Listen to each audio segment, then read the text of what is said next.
This is for all you multi-talented, multitasking, multi-everything people out there. Take it away. Find your glory, write your story, fearless feet will carry you. Time you own it, take your moment, be a fire burning through. Hustling from night until morning, grinding it out, it won't be long. Feel your power, it's your hour, you inspire, you are strong. Enjoy your Zoa. No applause? You're all fired. Now that you've reached the stage in your life where quality television is important, Nubian TV is a black network that speaks to your lifestyle. Nubian TV is the world's first digital network devoted to the upscale and political lifestyles of black people. Nubian TV's programming includes politics, travel, fashion, food, automotive, arts and culture, civil rights, music, and more. Watch now on Amazon Fire TV, Roku, or watch globally at nubiantv.net. Nubian TV, it's what you want to watch.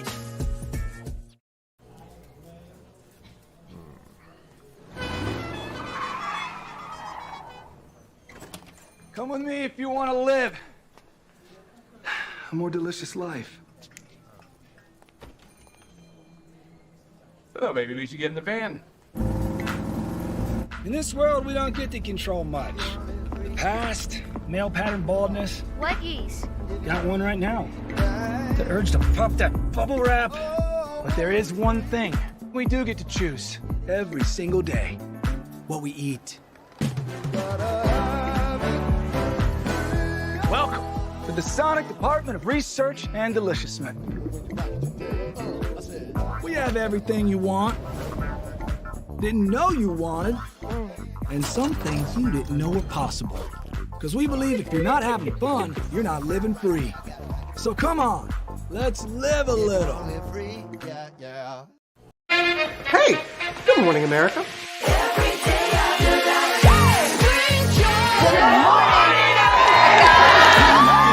Good morning, America. Good morning, America. Good morning, America. Money! Are you ready? They are ready. Covering the biggest events in the country right now. There's a lot going on here this morning. It's always a good time. That's what the show's about. That's good. Really good. Very good. Coming in hot, Jimmy, coming in hot. It's far from elementary. Good morning, America. I'm not going to try to strut like Michael or anything. I have known George a long, long time. Have you ever gotten him to dance? Look at that face. You don't just see it, you feel it. I'm in. I'm in. I'm in too. I'll be there. I am here and so happy. I'm in. I'm in too. I'm in. That tells you something when Snoop Dogg's in. Michael, George, where? Ginger. Caesar. Just look at him. Politician. General. Author. Ruler. Man.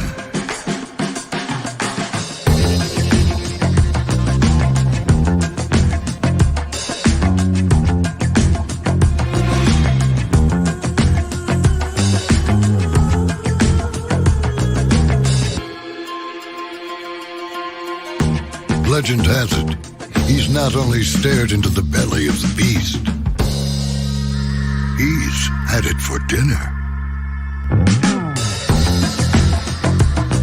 Here he's free to relax, or party, or relax, or party, or relax, and party. His is a world of opulence, excess, and the occasional impulse buy. Not one to rest on his laurels, he's famous for ushering in a new age of entertainment. So, for anyone seeking a place where the sun never sets on a good time, all this awaits. I am Caesar, and I approve this palace.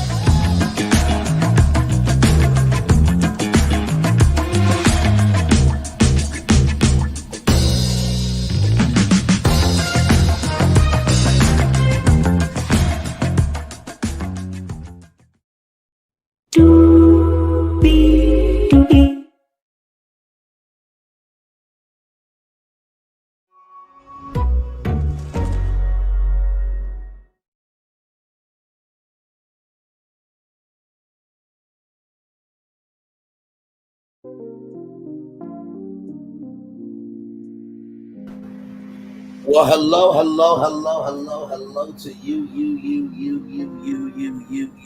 and you. Welcome into another edition of Brayley's Virtual Tour Live. Glad to have all of you here in the building with me. Hey, y'all, we had such a good time last night. Hey, Captain Venus El Capitan, or in other words, Nick Cannon's next baby mama. Hey, good to see you here. I say that in love. Hey, everybody, welcome in. By the way, thank y'all so much for hanging out with me last night. We did a 7-hour live, and y'all 1,100 views from that. So thank y'all so much. Because, child, we almost pulled a Melody Cherie Rogers or Melody Cherie Lee. You roll that way, child, an 8-hour live.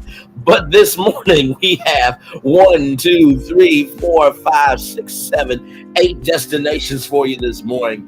If you don't know, everybody loves McDonald's, right? I mean, it's so even to the point that McDonald's had this as a commercial. McDonald's,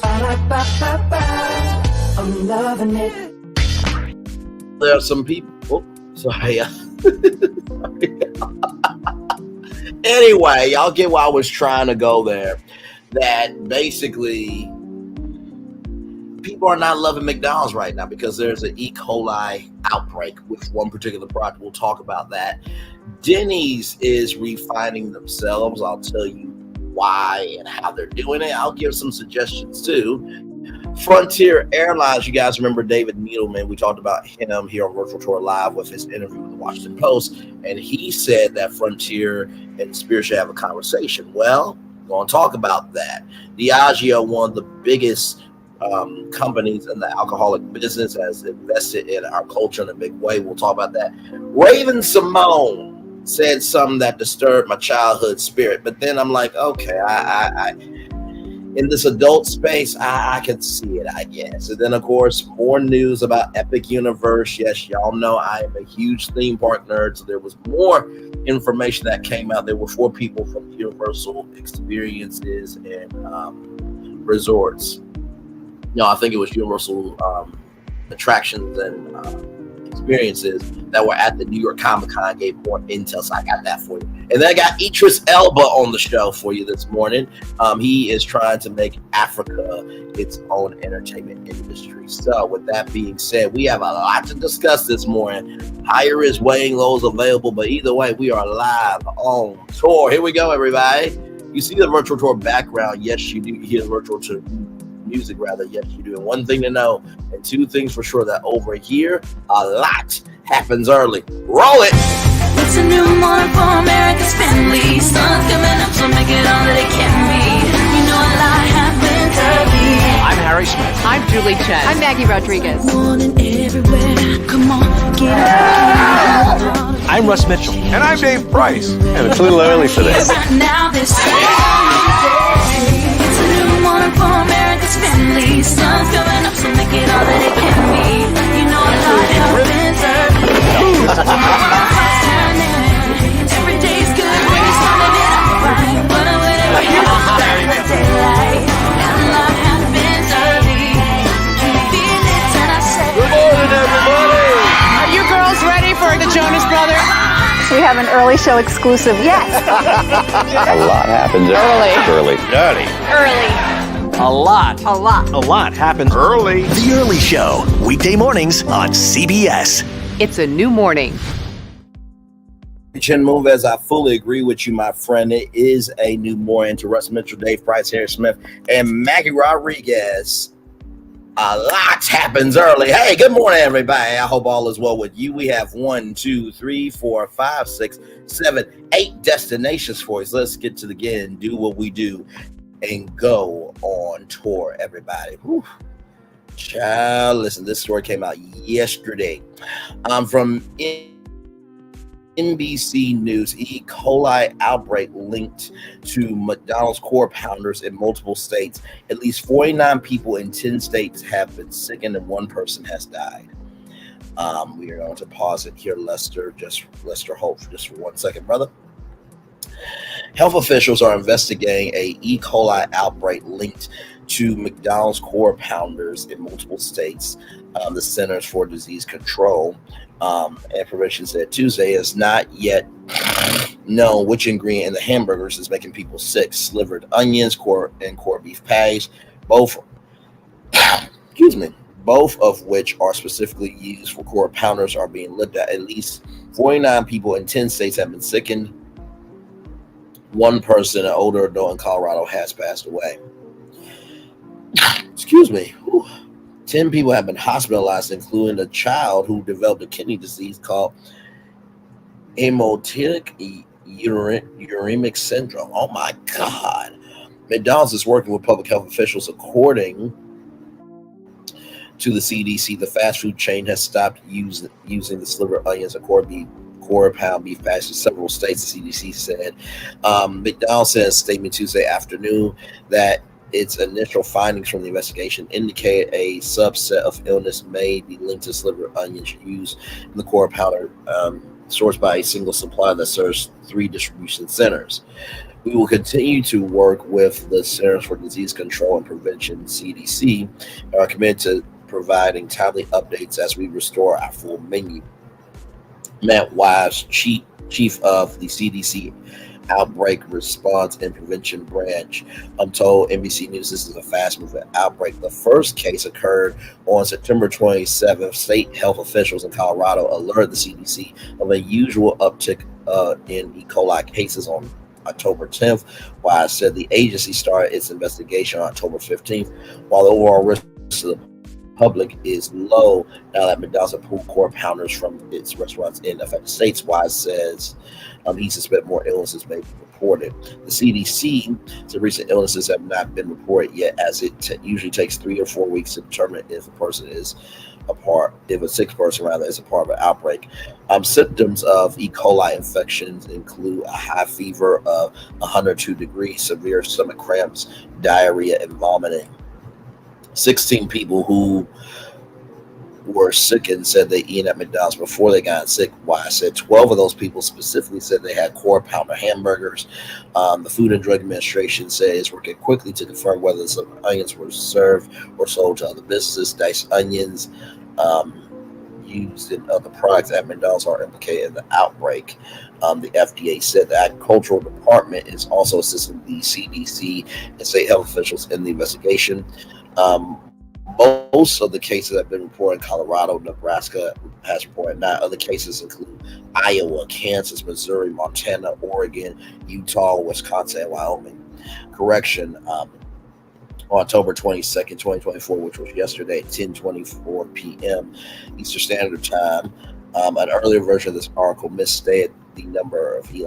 coli cases in Colorado based on CDC reporting. There are 26 cases, not 27, according to the Colorado Department of Health. Oh, child. Listen, all I know is everybody, yes, 8 destinations this morning. And thank you, gorgeous. I appreciate you. Yes, not the Golden Arch, like I told y'all. People are not. I'm loving it. Or not loving it. Wait, was that? Hang on one second. I think that actually was a core pounder. Let's see that one more time. I'm loving it. And I think that was a core pounder in that commercial. I am so done. Listen, all this does for the people who don't like McDonald's, this just reconfirms it and gives them a victory lap of like, I told you so. That unhealthy-ish. That's why I go down to the farmer's market every damn Saturday. I get my food organically. I know the vegan community is taking victory laps around this right now. Just being honest, and people who just don't like McDonald's in general. I don't think this will end McDonald's, you know what I mean? But I do believe that, listen, one of the things that really got to me in this article was diced onions used in other products at McDonald's are implicated in the outbreak, the FDA said. Here's my position. If I was the CEO of McDonald's, we're checking everything. We're checking everything. Because guess what? If this happened to a core pounder who says I'm a chicken or McNuggets or McDouble, Big Mac even, who's to say that any other product rather in the menu can't be the cause of an E. coli outbreak? Bro, I have another one. Denny's closing 150 restaurants. We're going to get to that destination here in a minute. We are. You've been looking at the roadmap a little early this morning, haven't you? That's what that is. But no, seriously, to McDonald's, please review everything, because here's the thing. This one product, this one menu item was this one menu item. But if it's the next one, and if it's the next one, then you're going to have more of a bigger loss on your hands. So I would say just stay alert. It's all good. I'm not mad. It's all good. And so we give context over here, right here. So this is from the CDC, 49 cases, 10 hospitalizations, 1 death in 10 states. So here it is here. So Colorado, Kansas, Utah, Wyoming, portions of Idaho, Iowa, Missouri, Montana, Nebraska, Nevada, Mexico, Oklahoma. So if you are in any of those states, I would say, of course you can't get it because they temporarily pulled it while they make some supply changes. I would just say if you're in any other state that has not been on that's not on this list, I would just say don't order it. Don't order it. So it says here, call your healthcare provider if you have severe E. coli symptoms, diarrhea, high fever, higher than 102, diarrhea for more than 3 days that's not improving, bloody diarrhea, so much vomiting that you can't keep liquids down, signs of dehydration such as not peeing as much, dry mouth and throat, feeling dizzy when standing up. So I will drop this link right here in the chat, because y'all know we give factual, actual, smactual information over here. Okay, we're not toss away K. This guy paid probably. Hopefully, Melody will do another $4 million losses. So hopefully, Tossaway K has to pay $8 million because she could keep her damn mouth shut. See, when you follow factual stories, you don't have problems. Give me a moment, y'all. I gotta get my charger here. There we go. Okay. All right, y'all.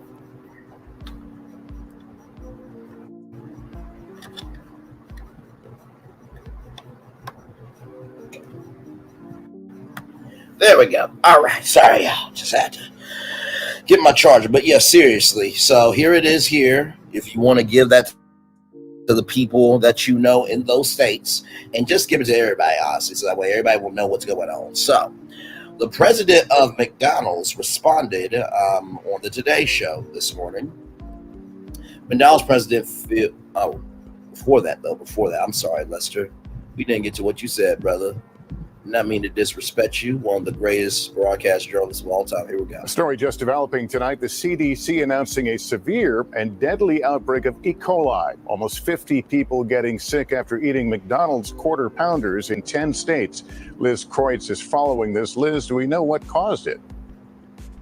Well, Lester, McDonald says they believe the outbreak may be linked to the slivered onions used in the quarter pounder. The CDC is reporting E. coli cases across 10 different states, the majority of them in Colorado and Nebraska. 10 people have been hospitalized and 1 elderly person in Colorado has died. McDonald says the slivered onions are all tied to a single supplier that serves 3 distribution centers. The company says safety is its top priority, and they are temporarily removing that burger and pausing distribution of slivered onions in the affected areas.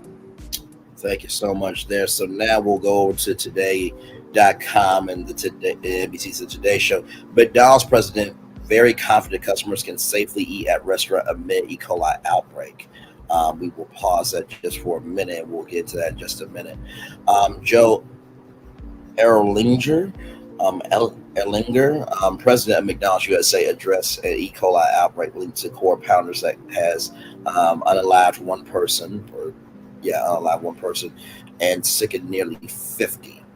By the way, can we just say this is like the Hamburglar look, like, oh, I've been caught. Like, y'all, on morning TV, right? It's already 7 o'clock in the morning, right?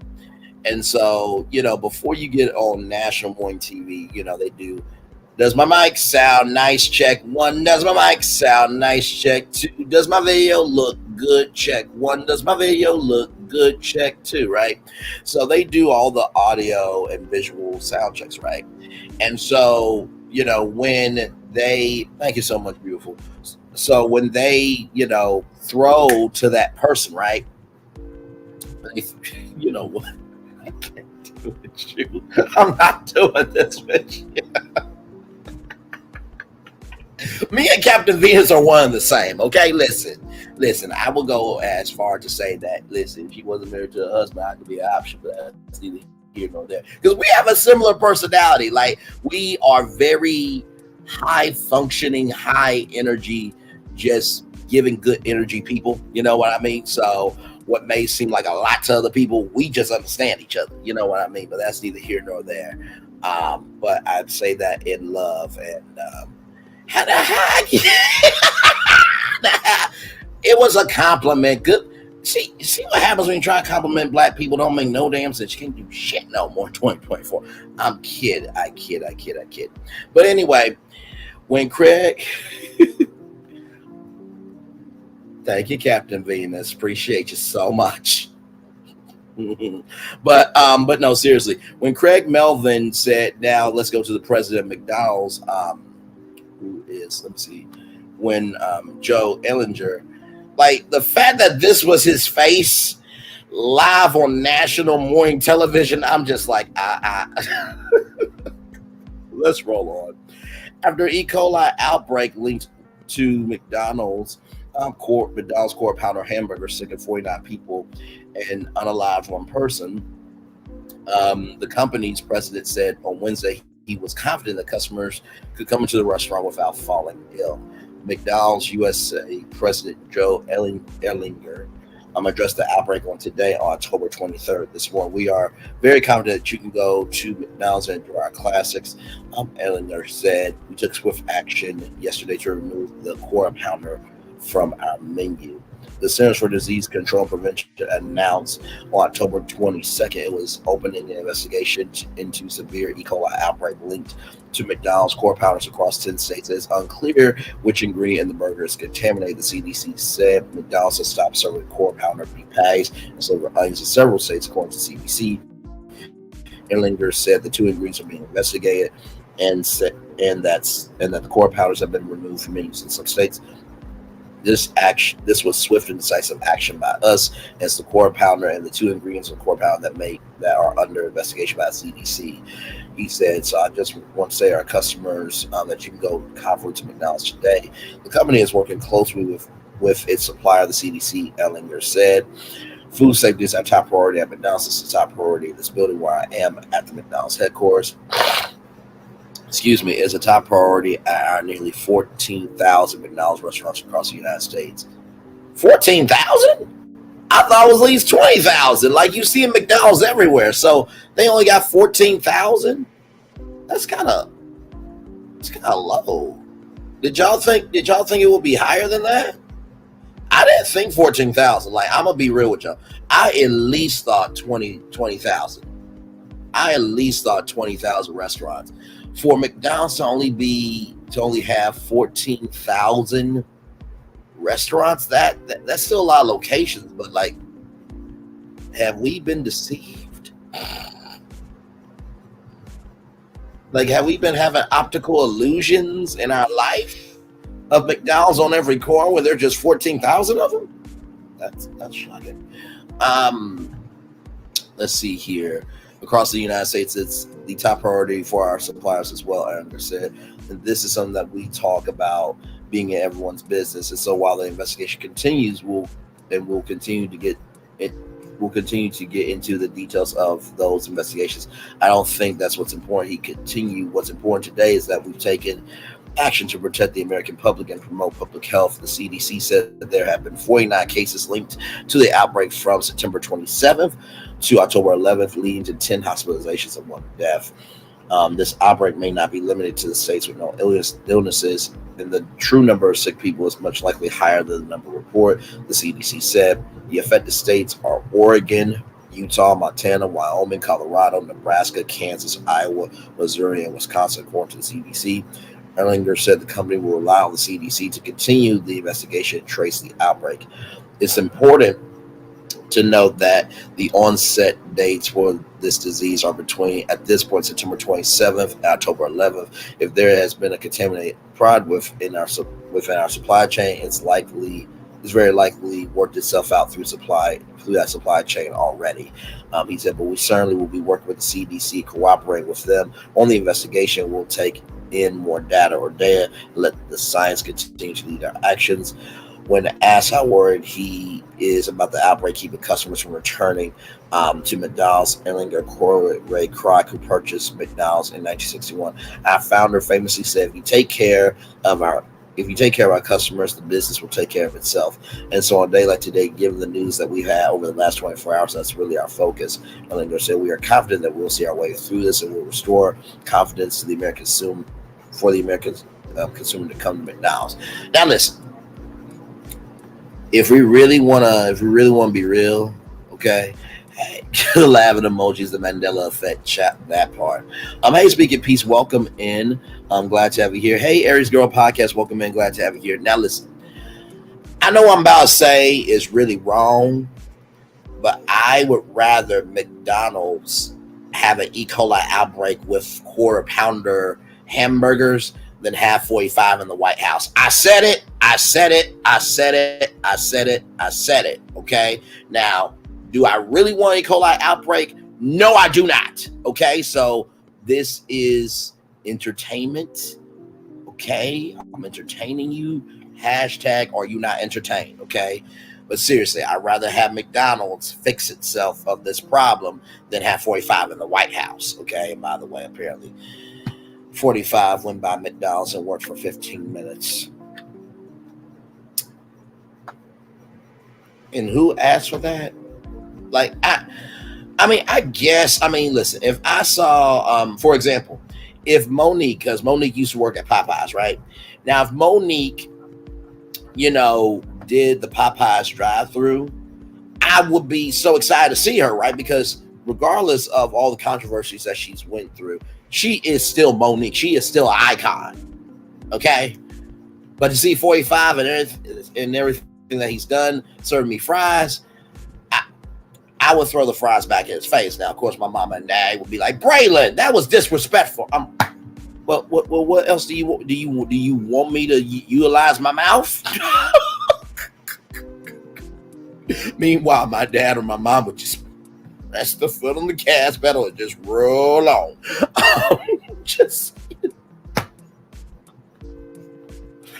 Anyway, with that being said, let's hear what the president of McDonald's has to say. That is Craig Melvin.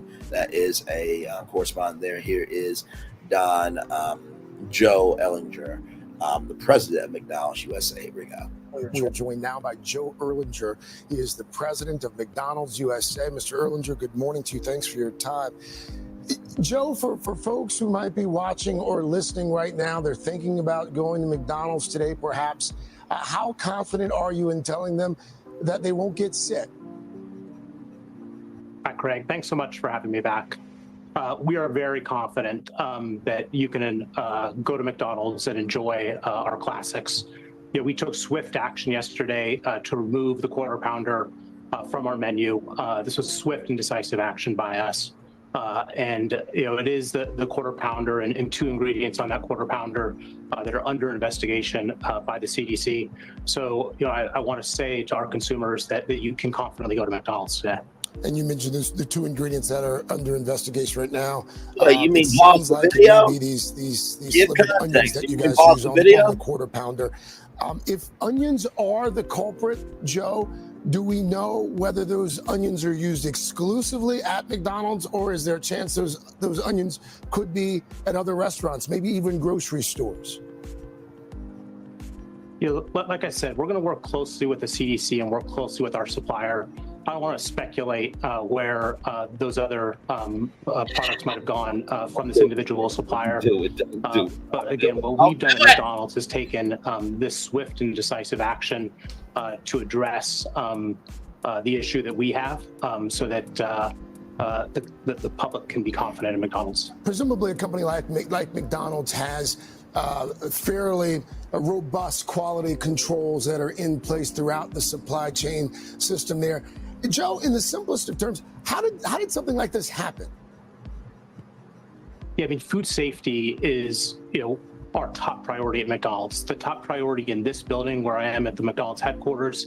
It's the top priority in our nearly 14,000 McDonald's restaurants across the U.S. And it's the top priority for our suppliers as well. This is something that we talk about as being everyone's business. And so while the investigation continues, and we'll get in, continue to get into the details of those investigations, I don't think that's what's important. What's important today is that we've taken the action to protect the American public and promote public health. 49 sick so far, 1 dead across 10 states. Do we expect those numbers to rise? We'll rely upon the CDC, obviously, to do their investigations and to do their tracing. It is important to note that the onset dates for this disease are between, at this point, September 27th and October 11th. If there has been contaminated product within our supply chain, it's very likely worked itself through that supply chain already. But certainly we'll be working with the CDC and cooperating with them on the investigation, and we'll take in more data and let the science continue to lead our actions. Well, really quickly here, Joe, prices up, of course. I believe somewhere roughly around 40% over the last 5 years. At McDonald's, you guys have been doing a whole lot of work to get folks to come back into your restaurants using deals and whatnot. As you know, things like this can do a fair amount of reputational damage. As we sit here, how worried are you that this is going to keep folks from coming back to McDonald's in the long term? Yeah, thanks, Craig, for this question. Our founder famously said, if you take care of our customers, the business will take care of itself. And so on a day like today, given the news we've had over the last 24 hours, that's really our focus. And, we're confident that we'll see our way through this and we'll restore confidence for the American consumer to come to McDonald's. All right. McDonald's President Joe Erlinger. Joe, thank you. Thank you so much. Good luck. Well, thank you very much. Here's the thing, right, with this story. When Craig Melvin asked a question about, the nature of this, outbreak and stuff, and he said, we're not really concerned about that. In so many words, I'm paraphrasing it, but as a CEO, everything is your business, right? And he did say that, but I just take it seriously. And I'm not saying that him and McDonald's are not taking it seriously, but like I said, review every product, because sure, it's the quarter pounder today, but if it's the Big Mac next, if it's nuggets next, if it's McChicken, then it could be a huge problem. And Craig Melvin is right. There have been many companies to go through many different storms in the world of corporate business, and some of them have not been able to get their social capital back up to where it should be.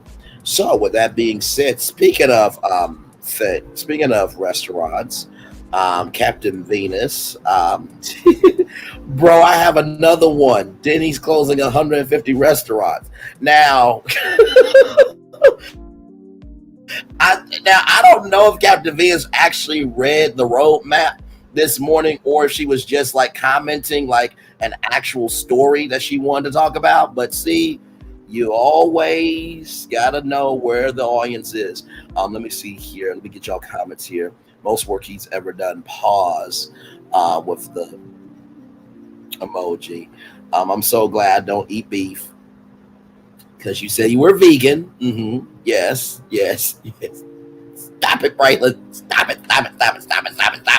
But I love onions, though.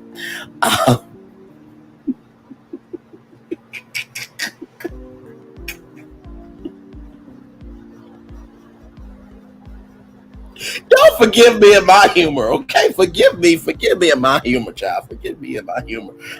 Speaking Pete said, I haven't eaten a quarter pounder since I was 16 working at that damn place. If you know what I know, you still clear from the burgers and chicken nuggets. Oh, I love my sweet and sour sauce though. I'm just saying. Oh my Lord Jesus. Let's see here. I worked at Mickey D's as a team as well. The only thing I recommend is their fish fillet. Make sure it's cooked thoroughly. I did not read ahead. Okay, so that was a destination you wanted to talk about. See, so we are in alignment. Okay. I'm not mad at you, child. Okay, I'm not. It's all good. And wasn't all that. I put the links down there so that way we can have our credibility over here. Because you see that Brainley's Virtual Tour Live don't get dragged for nothing on YouTube because we report actual things are public, and I do my verification checks as well. I eat seafood and birds though. Understood. The laughing emojis and the heart eyes emojis. So you don't eat beef. So you don't eat beef, rather, but you do bite the head of crawfish. Okay, I got it.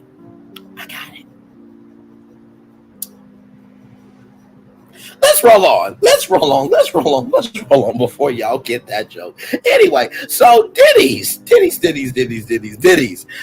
is closing 150 restaurants. By the way, you bite the head of crawfish, y'all, for seafood, okay? Good damn. Anyway, Denny's is closing 150 restaurants. This comes to us from CNN Business. Denny's is closing 150 restaurants over the next year. The 71-year-old diner chain is mulling a major change to its 24/7 operating hours. 50 locations are set to close by the end of 2024, while the remaining 100 will shutter in 2025. Denny's announced on an earnings call Tuesday, which was yesterday. That amounts to a tenth of its restaurants, leaving 1,375 locations once completed. A specific list of closing restaurants were immediately announced. Denny's is targeting underperforming restaurants that are weighing down the company's financial performance, according to Steve Dunn, Denny's Executive Vice President and Chief Global Development Officer. The affected locations are either too old to be remodeled or in areas that have become unprofitable. The chain, best known for never closing its doors, also making a major concession with its franchisees over the requirement of remaining open 24/7. But since the pandemic, about a quarter of its restaurants have not returned to those round-the-clock hours, so Denny's is easing up on the requirement for a franchise to do so. Denny's joins a broader trend of restaurants slashing hours since the pandemic. Major shifts in customer behavior, including earlier dinner times and less alcohol late in the evenings, have held back a return to pre-pandemic patterns. High labor and food costs have also led restaurants to close earlier. For Denny's, Dunn admit that 24/7 operating hours are a contraction that happened for everyone, and that less foot traffic during those off hours meaning it makes sense for restaurants to remain open. Other changes at Denny's include a slimmed down menu with the number of options whittled down to 46 from 97. The chain also noticed that cash-strapped adults were recently ordering off the kids menu to save money. Also, too, if you're on a diet, they said the kids menu, helps the diet because it's not as much calories. Denny's DENN shares dropped 17% Tuesday after earnings. Miss analyst expectations the stock is down 50% for the year. I'm going to bring something up because this is reminding me of another brand that did something here. Give me one moment.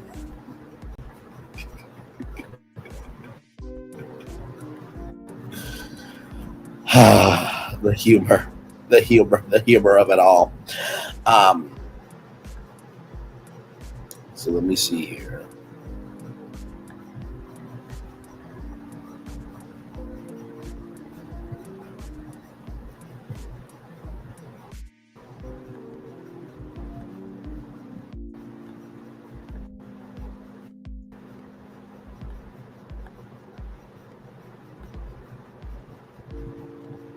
Here we go.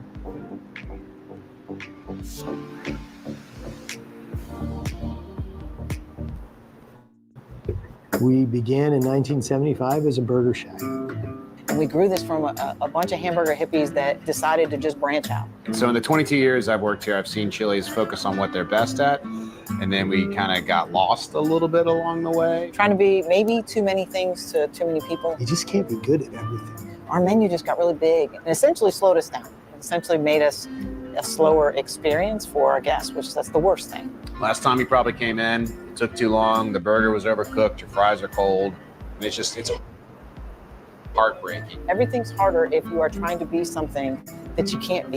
It had a lot of introspection and a moment of self-awareness. To fix it, we are launching a brand new menu. The size of the menu, we were at 124 menu items, we're going down to 75 menu items. One of the ways to improve the quality of the burger, the rib or fajita you get, is to not distract our cooks with trying to cook a mango tilapia or quinoa. To make the decision for us to let things go was not incredibly easy. But I won't miss quinoa, honestly, because I've never finished a quinoa meal and gone, wow, I want another one of those. I've finished 1 million of these burgers and gone, I can't wait for the next one. We are the best at burgers, ribs, and fajitas. Makes me want to cry, a whole spread on our big mouth burgers. Our team members can focus on delivering great food. We're really excited about it. I love the idea. It's hot, it's fast, and it's done right. We have made room for more of what we're known for, more of what we're best at. We can really work on delivering on our promises so that way the guests can have a great experience and fall back in love with Chili's again. It's what guests want. It's what our team members need. It's what our people deserve. So that was the corporate version of it. So you heard 124 items, now down to 75. So, but this is what the consumers got in terms of that messaging. Here we go. We're focused on one thing, burgers, ribs, fajitas. Just that one thing, burgers, ribs, and fajitas. We're reeling in our menu because it got out of hand. We had a moment of self-actualization. Chili's is back, baby, back, baby, back. Oh, baby, Chili's is back, baby, back, baby, back. So Denny's, paring down their items and trying to refine their hours of operation is not too surprising to me. So, and like I said, Denny's, y'all got a lot of rebranding to do because we haven't forgot about that story where 2 black men who were truckers got thrown out because of racism. We haven't forgot about that. Yeah, that's a real story that we covered here on Virtual Tour Live. Now, to me, I feel that, you're refining the hours. You're trying to pare down your menu. And here it is here, right? So here's the Denny's menu, right? So they got this afterlife menu for, Beetlejuice, Halloween stuff. You got the family pack, the classic slams. You got the pancakes and crepes, signature breakfast size starters, salads, burgers, melts, sides, 2, 4, 6, 8 value menu, kids, 55 and older, desserts, milkshakes, and beverages. Now, you guys saw what Chili's is good for. One more time. We're focused on one thing, burgers, ribs, fajitas. Just that one thing, burgers, ribs, and fajitas. We're reeling in our menu because it got out of hand. We had a moment of self-actualization. Chili's is back, baby, back, baby, back. Oh, baby, Chili's is back, baby, back, baby. Now, what I said, which I think would really help. Now, y'all know acronyms are my thing. I love me a good acronym. I come up with them all the time. So let me go back. Fajitas, just that one thing, burgers, ribs, and... Oh, hang on. Let's go right here. So imagine BAM. Guess what BAM stands for?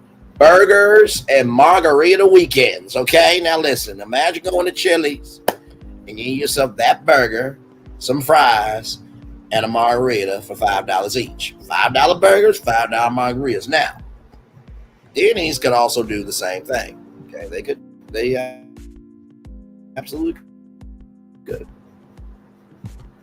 Zoom in there to that double cheeseburger. If you did that double cheeseburger and you added a bar and did $5 margaritas, I think it would be a seller.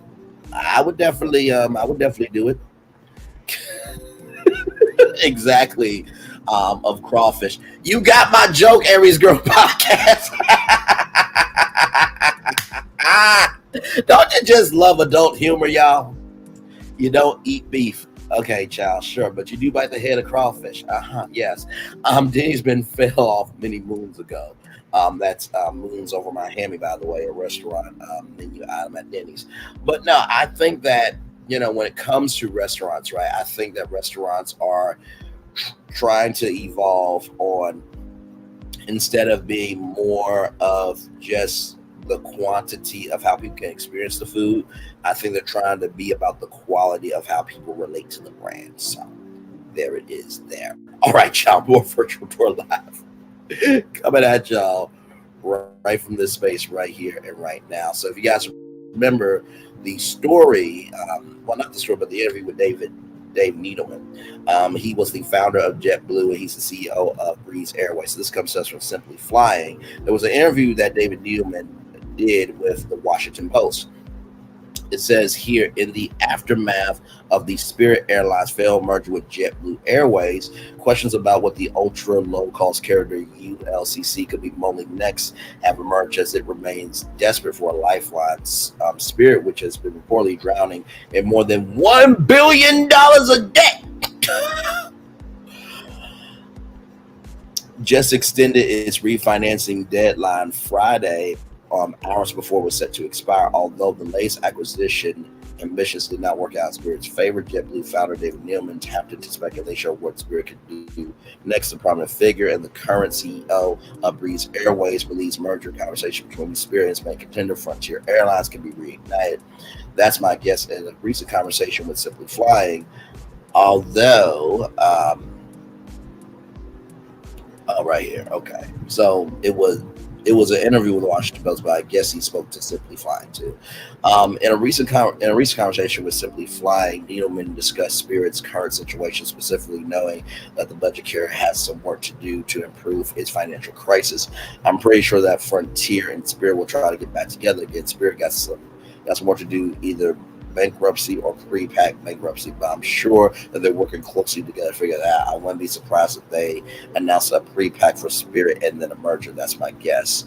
The carrier has not officially filed for bankruptcy, but recent setbacks suggest an announcement could be in the future. Prearranged bankruptcy involves the debtor fully negotiating the terms of its Chapter 11 filing, including an agreement outlining the terms of restructuring with key creditors. According to Bloomberg law, is often known as restructuring support or a lockup agreement, in which votes from entitled creditors are solicited on the plan prior to the official bankruptcy filing. Earlier this month, the Wall Street Journal reported that Spirit had been aiming to reach an agreement with bondholders and other creditors to support the Chapter 11 bankruptcy filing. The carrier's $3.3 billion debt load, which includes over $1.1 billion of secured bonds, is reportedly due in less than a year. Spirit shares have fallen more than 90% this year. This month alone, the carrier shares have decreased by nearly 40%. According to CNBC, the last time the airline recorded profit was before the pandemic. From Frontier to JetBlue, in February 2022, Spirit and Frontier formally announced their intent to combine, which was described as creating America's most competitive ultra-low fare airline. However, the merger agreement was terminated nearly 6 months later, as Spirit did not have adequate shareholder support. Instead, the carrier proceeded its ongoing discussions with JetBlue, which presented a larger bid to the shareholders. The canceled merger was a costly blow to Frontier. In August of last year, the Denver-based airline said it endured $1 million in costs.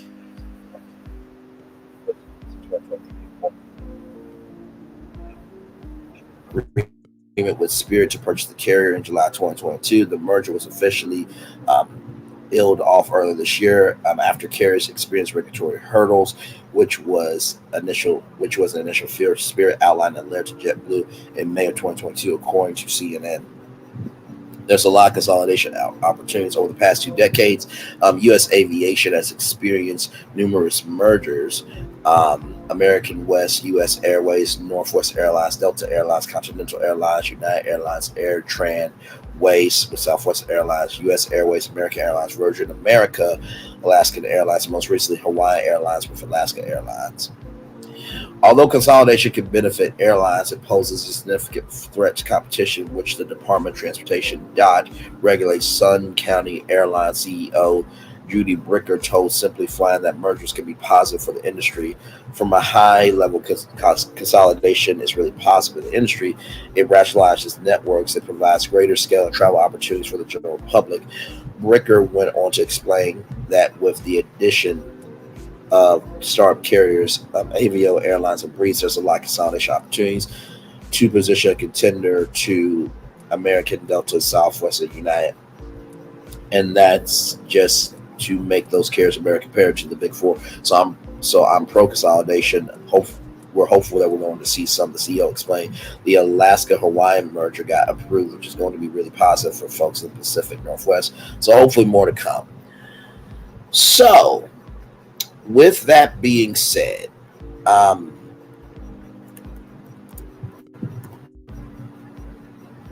I truly do believe, right, that Virgin America, and remember we watched the Virgin America safety video, right? Now, their hubs was LA and San Francisco, right? Now, I don't know, but I think, and you see their revenue was $1,529,000,000. That was their revenue, right? Their net income was $340,500,000, and their operating income was $177,200,000, right? So to me, I think that maybe, just maybe, Sir Richard Branson could buy Spirit and bring back Virgin America. That's just a thought I have, okay? Just a thought. Now, here it is here. In-flight entertainment. Virgin America offered dual-class service on all flights it operated. Both cabins featured mood lighting, which you will see here. Let me pull that picture up. So there is the mood lighting and all of those seat backs there. Do that there. And all seats were equipped with Panasonic Aviation's in-flight entertainment system, which they called Red, running a custom touchscreen GUI called Red. In July 2010, the Red software had been upgraded to version 2.0 across the entire fleet. This update included new features such as updated positioning mapping system provided by Google Maps, in-flight shopping, and open tab capabilities. The Red system was upgraded again in June of 2015, introducing the new Android seatback touchscreen service, a new positioning mapping system by Flight Path 3D. First class seats offered 55 inches, which is 140 centimeters of pitch, and were 21 inches, 53 centimeters wide, rather. I don't know why I was saying worldwide, but the seats feature power ports, adjustable headrests, and massage function, a tablet-friendly tray with two positions and various reclining controls. Passengers sitting in first class receive complimentary meals, refreshments, and alcoholic beverages. A small amenity kit. Long-haul guests received a large duvet and pillow and received a dedicated airport check-in, security screening, aircraft boarding. In first class, Red offered free live satellite television, free on-demand movies, free on-demand television program, and a selection of games. Guests could also utilize GoGo for limited but free messaging on certain platforms, and the front lavatory was only for first class guests only. So that is the first class seats on Virgin America. Right here, main cabin select was Virgin America's premium economy product. It was not a distinct class. Instead, on the A319-100 and the A320-200, service was located at main cabin seats in exit row behind the bulkheads. On their A321neo, the service was located in the first three rows of main cabin. Passengers were offered more conveniences than normal cabin seats and had 38 inches, 97 centimeters of seat pitch and 17.7 inches of 45 centimeters of width and dedicated luggage bins. Like first class, meals, refreshments, and alcohol beverages were free, and as were the premium TV channels and movies. Airport check-in, security screening, aircraft boarding were prioritized over main cabin passengers. Guests could also utilize GoGo for limited but free messaging on certain platforms. And the inventory were for all passengers flying in economy, including main cabin select. So let me see here. I can bring up main cabin for Virgin America.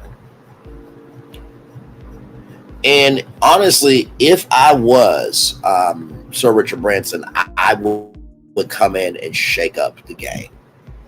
I absolutely would shake up the game. And so here it is here, right here, as you can see. So this was main cabin economy right there, and main cabin select. So it was more room for the seats. Oops, sorry, y'all can't even see it. Right here, my bad. We're live on tour. Anything can happen. So this was main cabin economy, right here, and then this was main cabin select. So a little more room there. So as we go back here, then main cabin offered 32 inches, 1 centimeters of pitch, and were 17.7 inches, 45 centimeters wide, with PowerPoints adjustable headrests. Following the merger with Alaska Airlines, Red mirrored Alaska's in-flight service by offering live satellite television, on-demand movies, on-demand television shows, and a selection of games for free. Aligning further with Alaska Airlines, all movies and content were free for all guests, regardless of cabin. Furthermore, in addition to the free beverage service, passengers could order more complimentary non-alcoholic beverages, purchase snacks, meals, and specialty branded amenity kit, pillow, blanket, alcoholic beverages from the seats via Red. Guests can also utilize GoGo for limited but free messaging on certain platforms. So, like I said, if I am Sir Richard Branson, and I can get in touch with Sir Richard Branson, I would say, listen, Spirit needs a lifeline. Get your people, get Virgin America back in this motherfucker. That's what I would say. So, to that point, now about Virgin America and Sir Richard Branson coming into the conversation, but hopefully, because of Brandon Lee, hopefully it'll happen. But no, David Needleman was right, because Frontier and Spirit revived merger talks. Right here, Spirit, and this comes to us from 1 Mile at a Time. Spirit Airlines is in a rough financial spot, and there were recently reports of the company considering a Chapter 11 bankruptcy protection filing. While we see how this plays out, now there's an interesting update as the airline has reportedly resumed merger talks with a rival. The Wall Street Journal reports that Frontier Airlines have revived merger talks, though are at early stage and may not come to fruition. If a deal were to happen, it will likely come as of Spirit restructuring its debt and other liabilities in bankruptcy. No further details are known as of now.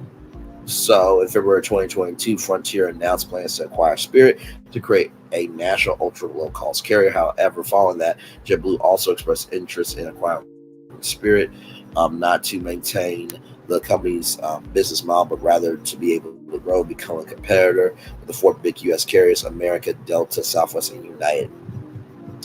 So in July 2022, JetBlue announced plans to acquire Spirit in a $3.8 billion deal as the company outbid Frontier. However, the Department of Justice under the Biden administration decided to challenge this merger, arguing it's bad for competition. The trial was held in late 2023, and early 2024, it was announced that a judge ruled to block the merger.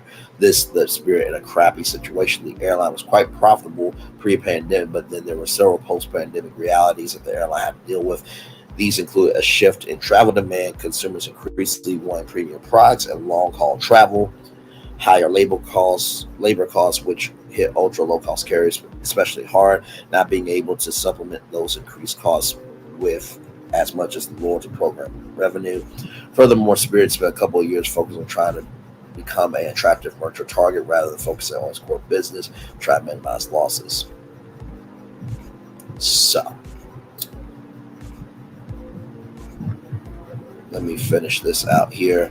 I think there is merit to such a combination. Both Frontier Airlines and Spirit Airlines have been struggling with profitability post-pandemic for reasons stated above. However, unlike the executives at the legacy carriers, I don't believe that the ultra low-cost carrier model is dead. I do think there's something to be said for the two companies combined, and the synergies that creates. with having one huge national ultra low cost carrier. In many ways, this comes down to the argument that was made in favor of the merger a few years back. The airlines have highly competitive fleets and route networks, and I think there's no reason for a national low cost carrier couldn't be successful. I just think that both Frontier and Spirit have done a poor job with leaning into their core strengths, especially in recent years. They've been all over the place. I think that many of the changes that Frontier has made in the past year, simplifying its fares, basing aircraft at specific airports, etc., has have a positive impact that can be scaled, can be quite successful. So we'll see how all this plays out. I firmly believe that there's an upside if an ultra low-cost carrier can be scaled. And even if you don't want to actually fly with this combined airline, there's no arguing that it's a much-needed competition to keep the legacy carriers in check. I imagine that Frontier could get quite the deal here. I do believe that the ultra low-cost carriers are currently at rock bottom in the United States.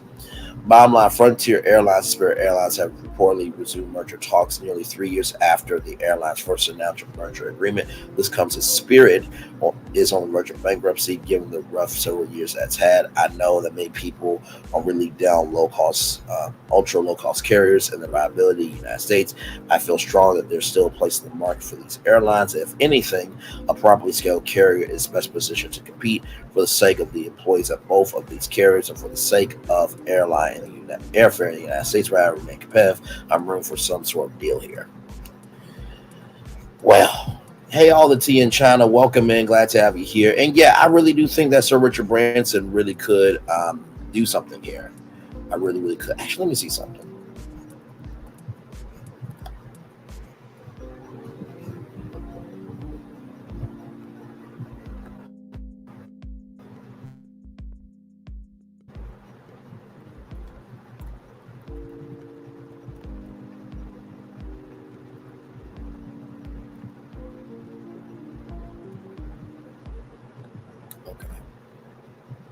Trying to see something here.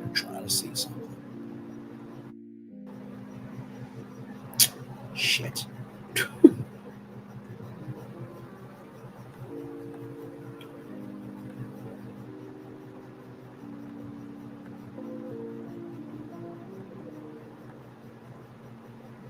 Oh wow, he's got a lot. Yeah, that's gonna be it's gonna be hard to get to him, child. It's gonna be very hard to get to Sir Richard Branson, but I wonder if there is a way that maybe somebody within Virgin Group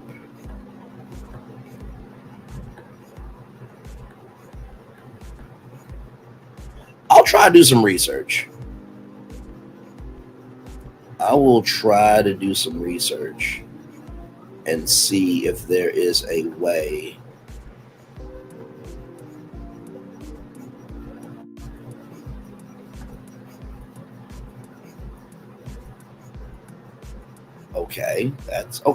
that's a start. Okay, I'll do some research because I do think that if Sir Richard Branson came in and bought Spirit, it would break it up for sure.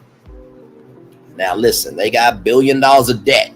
So all the venture. So I think what would have to happen for Sir Richard Branson to do this is that all of the venture capital firms, including Sir Richard Branson, will have to invest heavily to pay off the debt.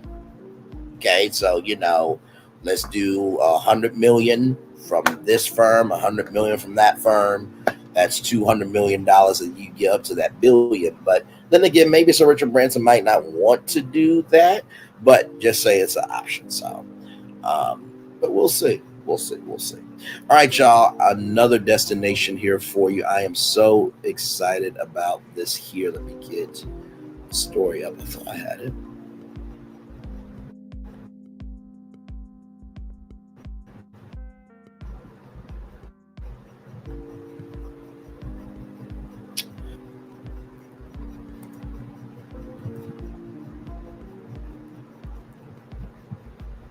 There we go. Okay.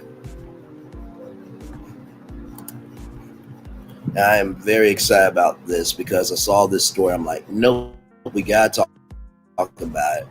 We have to talk about it because it's a huge deal. is a huge deal. Pull it up here. So if you are in Ohio, right? This is big. From Akron Children's Hospital. Akron Children's offers free tuition and other benefits to those pursuing an associate degree in nursing. Let me see here. That came out in 2022. But let's see here. Akron, Ohio. This comes to us from Fox 8. A partnership between Akron Children's Hospital and the University of Akron could help fill nursing positions in the state. The hospital system and University of Akron, have partnered to offer a 2-year Associate of Applied Science in Nursing degree, ADN, pending approved from the High Learning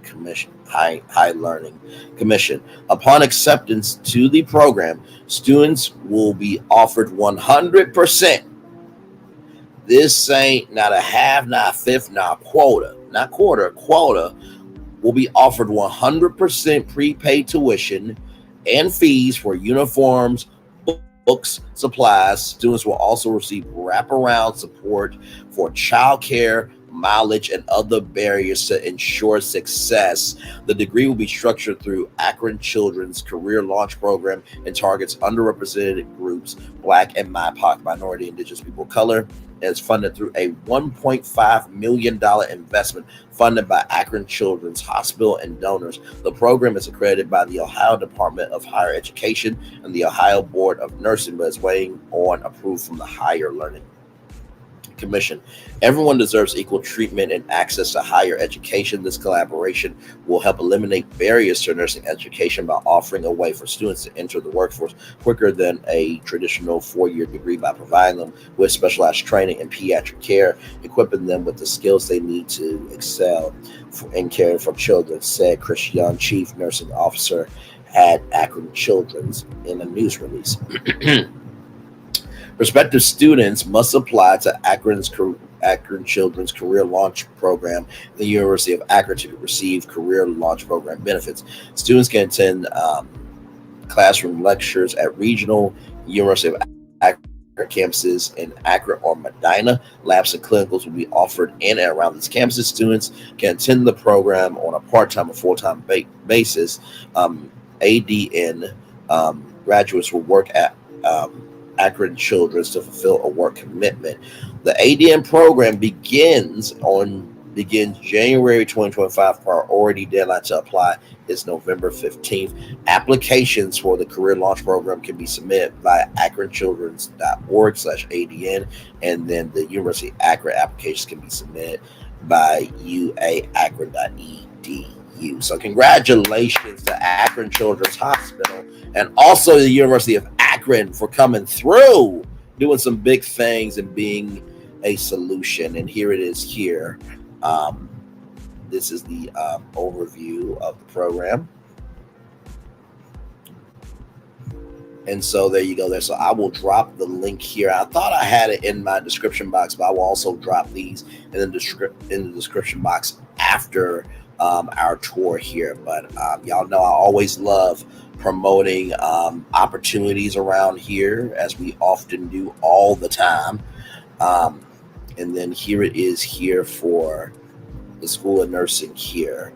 So you have to apply at University of Akron, right? So you got to apply here and for the Career Launch Program. So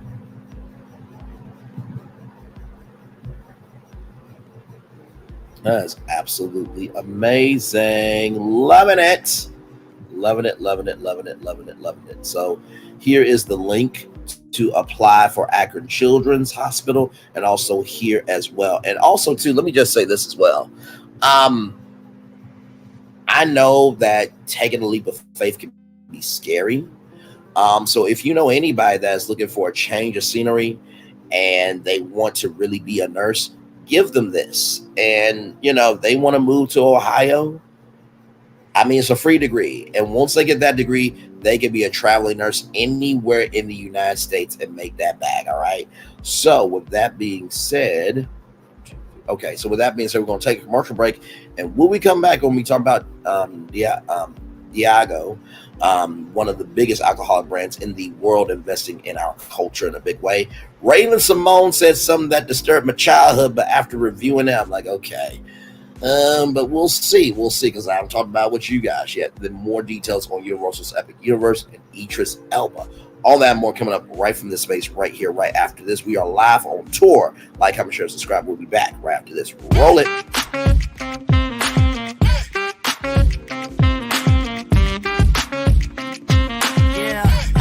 Yeah, we hustle all day.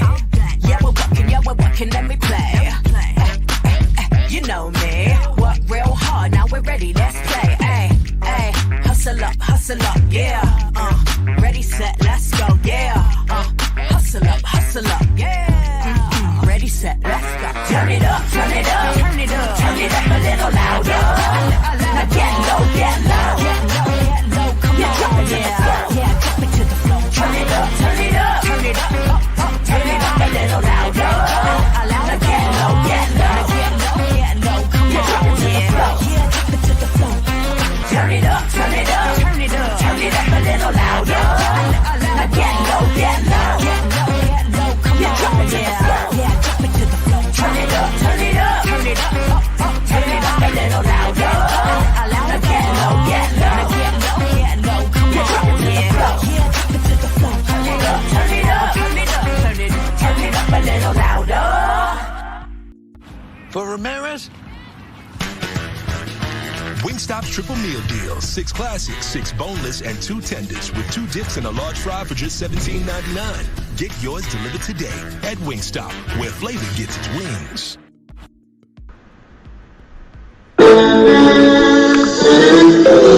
Sweet boy,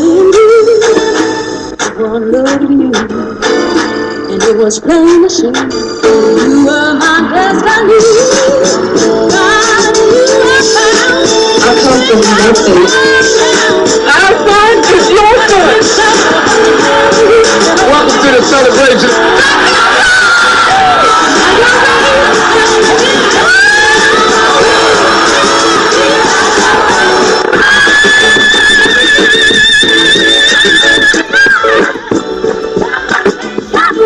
We all we got.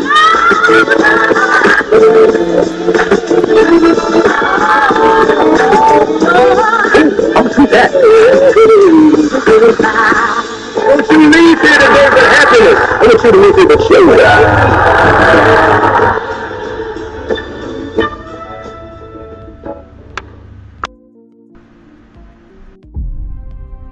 Open your eyes.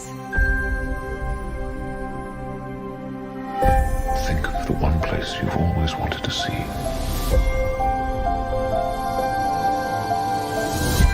This is where our magic comes from. They say if you dream a thing more than once, Please, please, please. it's sure to come true. Everything you see exists together in the great circle of life. There are stories about what happened. It's true. All of it. In every job that must be done, there is an element of fun. I told you she was tricky. Life is full of possibilities. What do you want to be remembered for? The world is in our hands, and we gotta do something with it.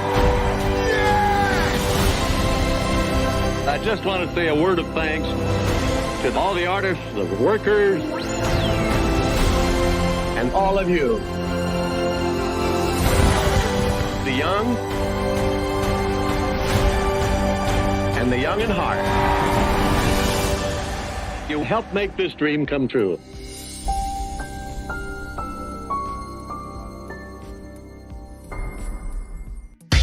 McDonald's. I'm loving it. I'm loving y'all right back. Welcome back into Brainley's virtual tour live. We kicked off the show with McDonald's, actually, talking about the E. coli outbreak with the core pounder burger. It has been pulled from several states, and it's no longer available on the menu until they get their supply chain management under control. And then, of course, we talk about Denny's, who is shuttering 150 restaurants to be able to keep their bottom dollar, right on point. And also, too, they're cutting back on the 24-hour hours as well. Frontier and Spirit Airlines might be merging. But then I threw in a wrench, well, not wrench, but more of a different option of Sir Richard Branson bringing back Virgin America. If you guys remember Virgin America, it was one of the top airlines on the West Coast, and a lot of people loved flying Virgin for sure. And then we just got done talking about Akron Children's Hospital, University of Akron, offering a 2-year nursing degree for absolutely free to get more nurses in hospitals. So how awesome is that? All right, y'all. More Virtual Tour Live coming at you right from the space right here and right now. Let me get the... I don't see that one either, child. Hang on, y'all. What is going on?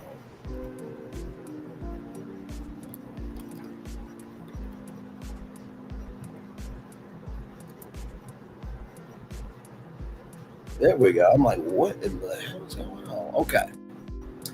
I will add this as well. So Diageo elevates homecomings with show yo HBCU spirit activations. This comes to us from Essence magazine, essence.com. Through its brands Casamigos, Crown Royal, and Guinness, Diageo celebrates the traditions of HBCU homecomings and football classics while staying committed to scholarships and community. Diageo's Show Your HBCU Spirit initiative is making waves this fall as it brings the vibrancy of historically Black colleges and universities, HBCUs, to life of activations at homecomings and classics across the country. Teaming up with its popular brands Casamigos, Crown Royal, and Guinness, Diageo is honoring the traditions of HBCUs from Howard University in Washington, D.C. to football classics in Alabama, Louisiana. However, the initiative is more than just celebrations. It's about the brand continuing its long-standing commitment to support the next generation of Black leaders through scholarship funding. What makes Howard the Mecca is the vibes, the energy, and the people, says actor Howard alum Lance Gross. He joined Diageo on their tour, which started at his alma mater last weekend. This year, Howard University celebrated 100 years of existence. To kick off the weekend, Diageo joined alumni and students in celebrating homecoming and the Bison Ball. The Black Tie Affair was to salute alumni and the change makers who have made lasting impacts across business, culture, and society. On the following day, the Off the Yard Tailgate Festival amplified Howard's better known as the Mecca spirit, as alumni and current students gathered to celebrate decades of academic excellence and leadership within the Black community.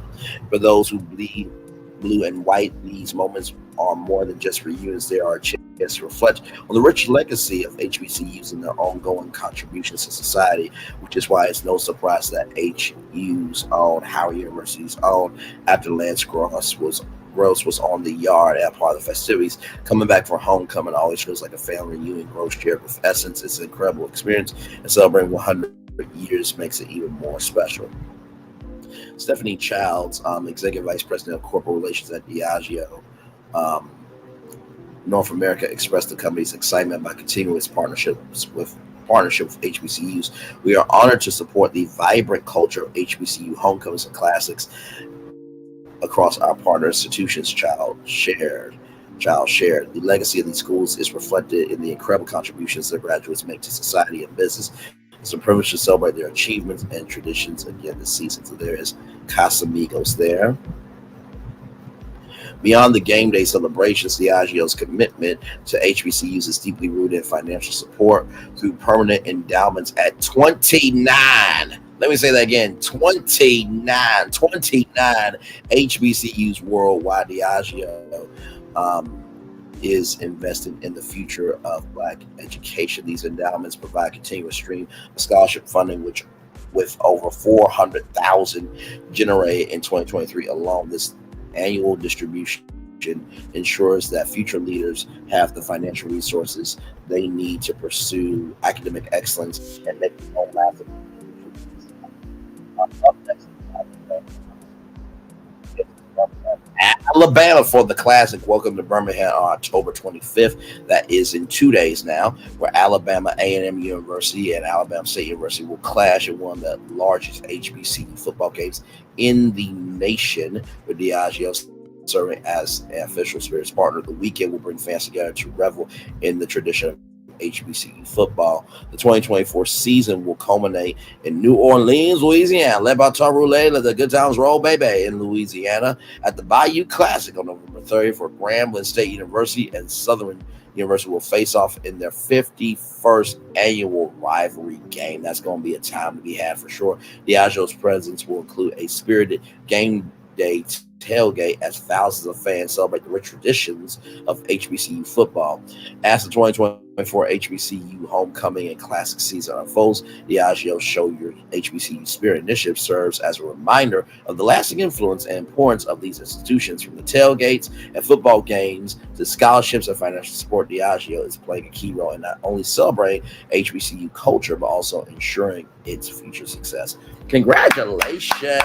That is awesome. I'm so happy about that.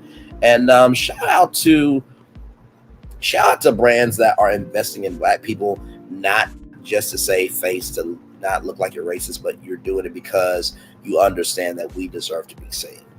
And it's coming from the heart. So shout out to y'all for doing that there. All right, y'all, more Virtual Tour Live coming at you right from the space right here and right now. Now, Raven Symone, we got to talk, child, because you disturbed my childhood spirit. So you really did. She sat down with Tavis Smiley, and this is what she had to say. Let's see what she. Hang on, I'm trying to amplify the voice here. There we go. Roll it. I really liked acting. Hold up. Oh God. Breaking news. She said it. Breaking news. So when somebody hears you say that never really liked acting as good as you were at it, you got to unpack that. Take any being at 3 years old and thrust them into a school of one type of talent and saturate them until they're 35 years old. They're going to be really good at it. They're going to be really good at it. 10,000 hours times 15. And I remember I was between the ages of 17 and 23 when this thought came across of, I have no passion. People would say, you want to do a job, you have to be passionate about it. I said, how much money is it? Well, no passion. I said, well, my passion comes with the amount of zeros. Yeah. So how much passion do you need me to have for this? And so when I started to really unpack that, I was like, Jesus Christ, I need help, I need help. But passion didn't come until I was able to say no to things that I was normally saying yes to. And then it's funny, right? Because the universe, oh, you don't want to do it? You don't want to do it? Nope, no, I don't want to act. I'm not doing it. I'm directing. I'm actually succeeding in it.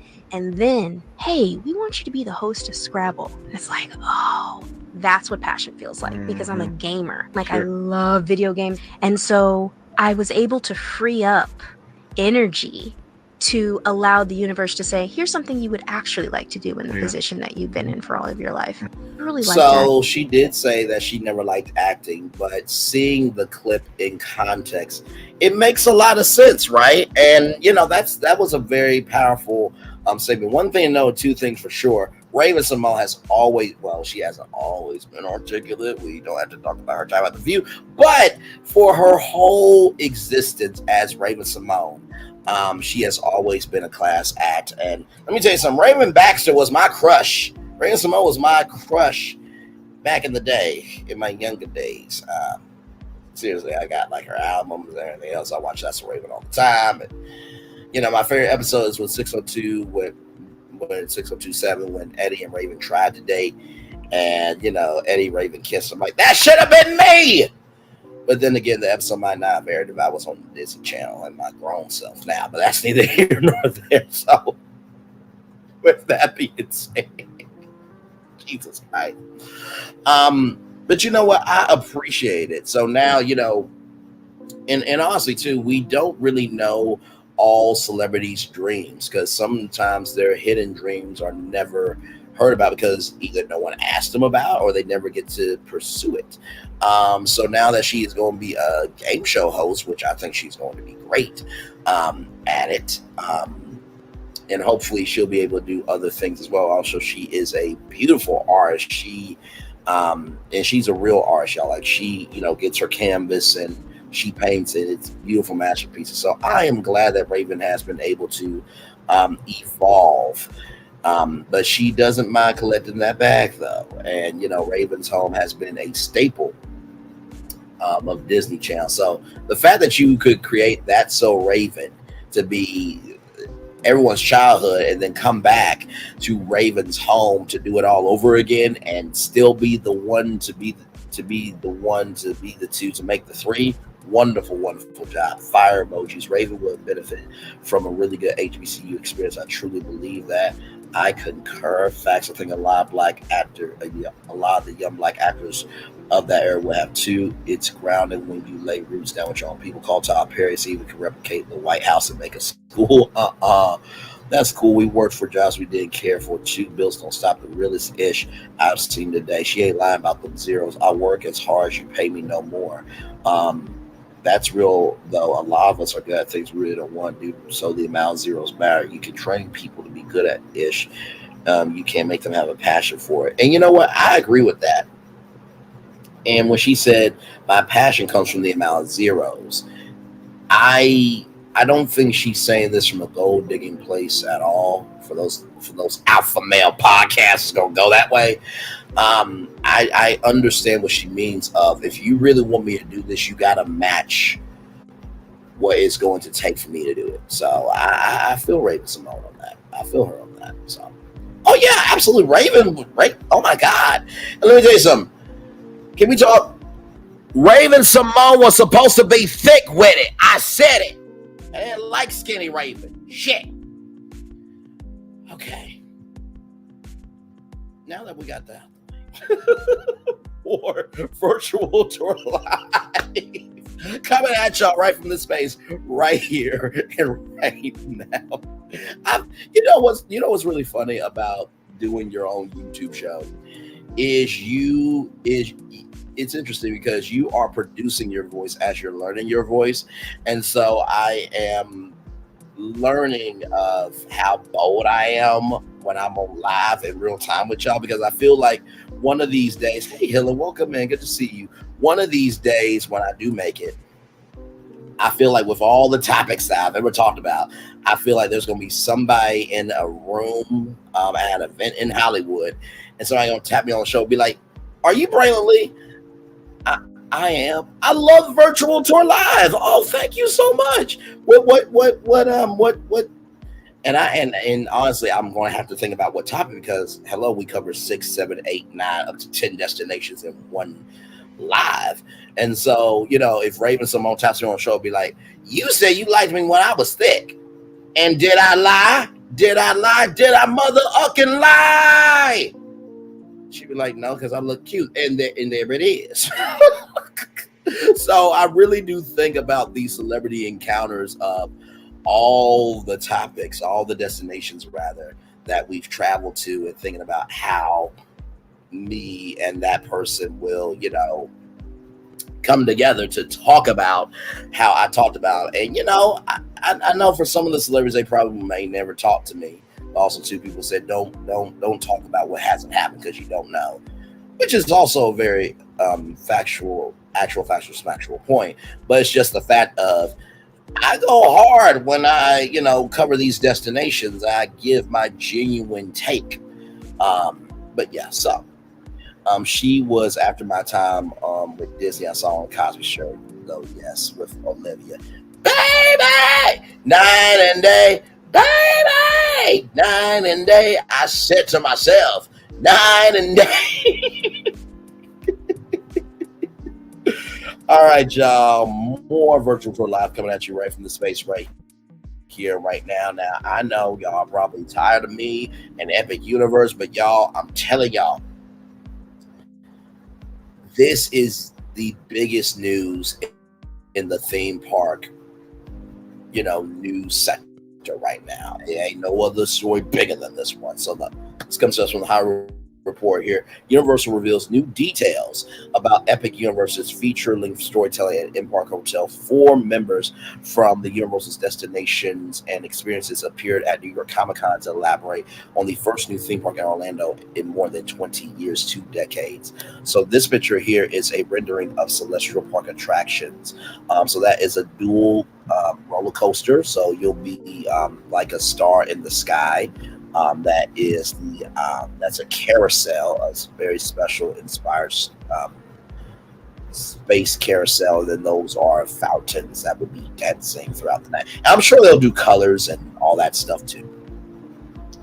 Universal Destinations and Experiences promised Epic Universe would be a transformational experience for the theme park industry during a recent presentation at New York Comic-Con, just days after its May 22nd, 2025 grand opening day announcement. Rather, only 2 days before the park's first tickets went on sale to annual pass holders. That's the individual tickets. Described during the October 19th event as the first major American theme park in 25 years and certainly the first to open in Orlando in more than 2 decades, guests looking to experience the 750-acre Epic Universe, which is currently billed as the company's most ambitious park yet, can purchase 3-day, 4-day, and 5-day multi-park tickets beginning yesterday on October 22nd. And yesterday we covered all the tickets, including the package to get you into Epic Universe, which will feature single-day access to the 5 new lands. So Celestial Park, Super Nintendo World, Harry Potter, the Wizard World, Harry Potter, Ministry of Magic, How to Train Your Dragon, Island of Berk, and then Dark Universe with all of the Universal monsters. So Dracula and Frankenstein and many, many more horrid haunts to come. And I'm sure that there will be some engagement with the horror franchises from Universal. So right here, that's Celestial Park, the Wizard World, Harry Potter, Ministry of Magic, Dark Universe, Super Nintendo World, How to Train Your Dragon, Island of Berk. Ticket holders can now can also book rooms at the Grand Helios Hotel, the first hotel in Orlando history to exist within the walls of a theme park. By the way, if you missed that breakdown, just type in Helios, Helios Grand, in the search bar, and I broke down the hotel for y'all. Like I said, we do actual, factual, smactual, original, diverse content over here all the time. We are going to transform the Universal Orlando Resort from what it is today into a full week destination complete with 4 theme parks, 11 hotels. I did not know that. 11 hotels, hundreds of experiences. It's going to change the resort and the business as we know. I thought as we know, it should have been complete sense, but as we know, Steve Tatum, the executive creative director of Epic Universe, told a standing room only crowd of hundreds on Saturday. This is also going to transform the way theme parks are designed. It's a different model. Tatum pointed to the 2010 arrival of Universal's Wizard World Harry Potter as the first step in shifting away from the collections of experiences or loosely themed lands that parks have largely been. Now, he says, instead of going to a 2, 3, or 4 minute experience, you are immersed in a single story. What we've done is gone from the short storytelling business into the full feature-length storytelling business. Epic Universe is the first park in the entire world that's going to be comprised of exclusively feature-length stories. And the fact that they have created 5 parks within one park is huge. Because here's the thing. Walt Disney World has Magic Kingdom. And then, you have Fantasyland and, different lands within that land, right? Then you have Epcot. Then you have Disney's Hollywood Studios. Then you have Disney's Animal Kingdom, right? So those are 4 separate parks, but those are loosely themed lands, right? Those are loosely themed lands. But here you have 5 different stories in one park. Okay. Those stories Tatum tease are driven by the belief that the reason people attend theme parks is at its core about making memories with people that they love, with parks themselves needing to create the environments that will support this activity. According to Epic Universe's executive creative director, the new park will do this by balancing emotions and storytelling. When you're making a brand new theme park, you want to have a full range of emotions that appeal to a full range of guests. He explained the reason that we selected these stories. We selected the stories that we have is because they are epic stories. I mean, in the sense that they are brand expensive stories. We connect to people's emotions, whether it's the exhilaration of flying on Mir and Celestial Park Stardust Racers, whether it's soaring with dragons, confronting monsters that scare and thrill and fright, whether it's the giddiness, exhilaration, or the terror. You have this full menu of emotions. Read below for more new details on Epic Universe's 5 lands as well as its Grand Helios Grand Hotel, Celestial Park. So this is the so I think this right here is a restaurant. So it's going to be like a Mediterranean restaurant. But all this is going to be real rocks, real grass, real fire. Okay. During the presentation, Tatum pushed back on some of the early descriptions of Celestial Park that had described Epic Universe as only having 4 intellectual property based islands. Sometimes people say to me, your park has 4 intellectual property lands. And I'm like, no, it has 5. It's just one of them is an IP. Our is an IP land of our own invention, which is another creative exercise that we are thrilled about. And I am so proud of Universal for doing this, because Disney, let me see here. Have you ever been to the Essence Festival VIP? Tons of celebrity accounts. No, I have not. I have not. I want to go so bad. And that's another thing that I want to do with Brainley's virtual tour is, with it being on E, and I'm praying that NBC Universal makes the right decision by allowing Brainley's virtual tour to become a full-fledged show on E in the style that we do it, right? It'll just be a little bit more produced in terms of its television, right? So there will be actual commercials, not just the ones I pull up here. But one of the things that I want to do is, of course, Monday through Thursday, I'll be live from my place, whether it's this place I'm at or in my own home. I would love to be a homeowner one day. Monday through Thursday, I'll be here wherever I am. And then Friday, we're live from Universal Orlando Resort, right?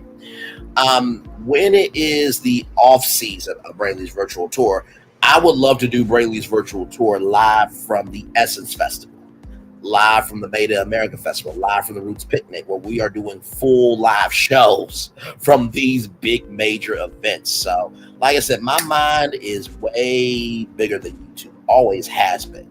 But I would love to go. So thank you for that question. Let's see here. And yes, like I was saying, I'm so proud of Universal recognizing their creativity, because Disney used to do this. Tomorrowland was a movie that the Star Wars George Clooney. It was a really, really well done film. It really did do well at the box office, but I think it's one of Disney's best films, just like Saving Mr. Banks was one of their best films. But I love the fact that they create a whole new intellectual property of their own creation. Because like I said to my good friend Bishop, who I work with, the problem that Disney is having is that they moved away from their creativity of being able to create something just fresh out, right? And they're more into intellectual property than their creativity. Because here's the thing: if I can experience, I'm trying to think of it. For example, Guardians of the Marvel, for example. If I am watching Marvel in the theaters, if I'm watching Marvel on Disney Plus, if I can get the toys, if I can get merchandise like pillows and blankets and phone covers and laptop covers and stuff like that, if it's in the park, if the intellectual property is all around me all the time, then why do I need to go to the park? Celestial Park, I cannot see that in a film. I have to go to Epic Universe to see Celestial Park, and Disney needs to get back to doing that, being in their creativity and not just in their intellectual properties, because you're cutting off your nose to spite your face.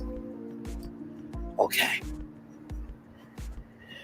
All right. It's not as glamorous as it used to be, but only attend Essence VIP. Okay. Well, listen, hopefully I will be able to experience Essence VIP. But even if I don't, I think just to even, it's been a festival that's been around in one city for over 25 years, 30 years. So even if I don't get VIP, I would just love to go just to see it in person. It's one of those, did it things. But I will take your advice full throttle. Thank you so much for that. For the Universal Destinations and Experiences team, according to Patrick Berard, senior show writer at Universal Creative, that exercise has been focused on a single guiding principle, a place that puts the park back into theme park. The senior show writer frequently referred to attendees as explorers within the land, which hosts the 4 portals leading to the other experiences, in particular focusing on the storytelling, the questioning, and all the work that goes into exploring and being in the lands of the park. Yes. So the way that I see this, if you guys remember, let me pull up.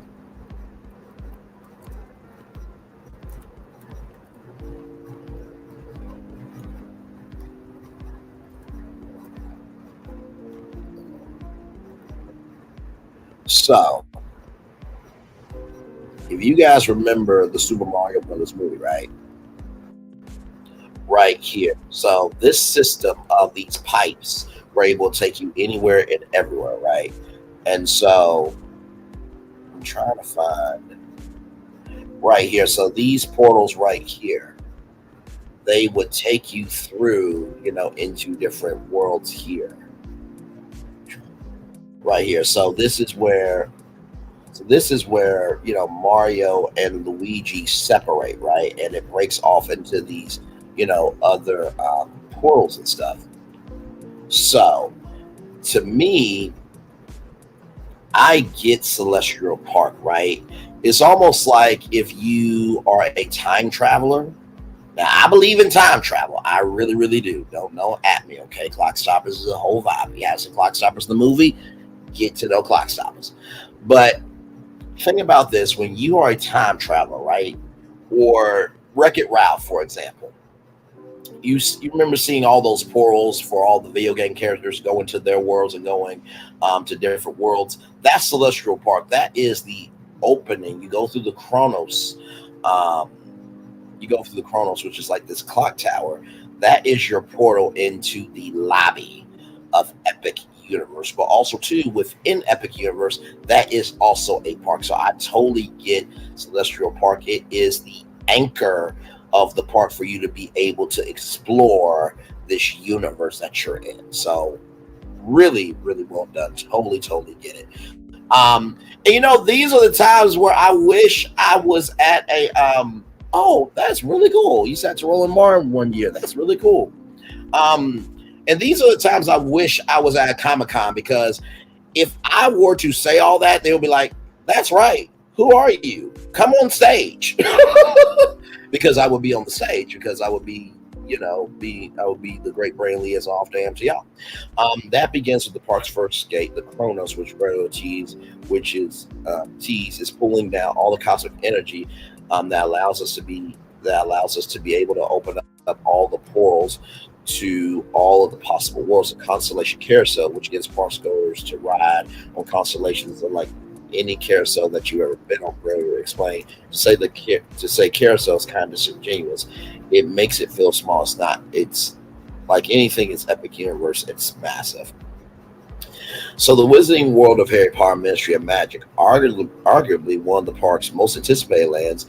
Amicia Vibe Burgos, assistant director projects at Universal Creative, teased a brand new storyline in the Wizarding Universe with Ministry of Magic. Parkgoers will be able to go through the Metro Flu. Apollo Burgos said was created in collaboration with the Harry Potter filmmakers and interacted with different lawn magic activations, a place where everything will have a French twist to it. Witty twist. Tatum notes that it serves as a full-size recreation from some of the sets from Fantastic Beasts. Brilliard added the smallest buildings inside the Wizarding Paris are taller than the biggest building in Diagon Alley. It takes place after the last film, so we're really building on the entire story that you've come to love. Burgos explained. One of my favorite parts of our live show, Les Circus Arcanus, we really took inspiration from Fantastic Beasts films. You get to go into this giant circus tent and come face to face with all these fantastic beasts.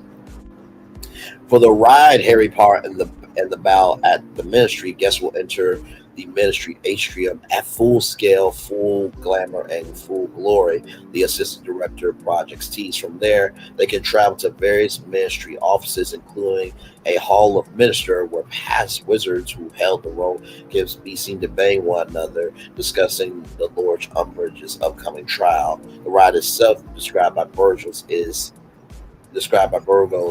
as game-changing. We'll see the characters Umbridge, Ron, Harry, Hermione, and an introduction of a new house elf. So I think that this is the person that is on trial here. Umbridge trial stands today. So as you can see the detail here, I mean, it is fully immersive. Now this is just a rendering. Now imagine when you actually get to touch the green brick wall. Imagine getting to see all of this in person. So that's the Wizarding World of Harry Potter Ministry of Magic. Now, here are all the portals right here.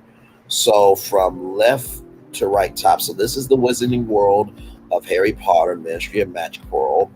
This is the Super Nintendo World portal right here. Then right here is the How to Train Your Dragon Island of Berg. And then right here, this one right here, for those of you who dare to be brave, child or darlings, is the Dark Universe portal there. The conversation about the classic Monsters revival within Universal's theme park kicked off by likening the ride of this highly anticipated land to the team's work on its newest Florida thrill experience, the Jurassic World Velocicoaster. Velocicoaster changed the roller coaster industry.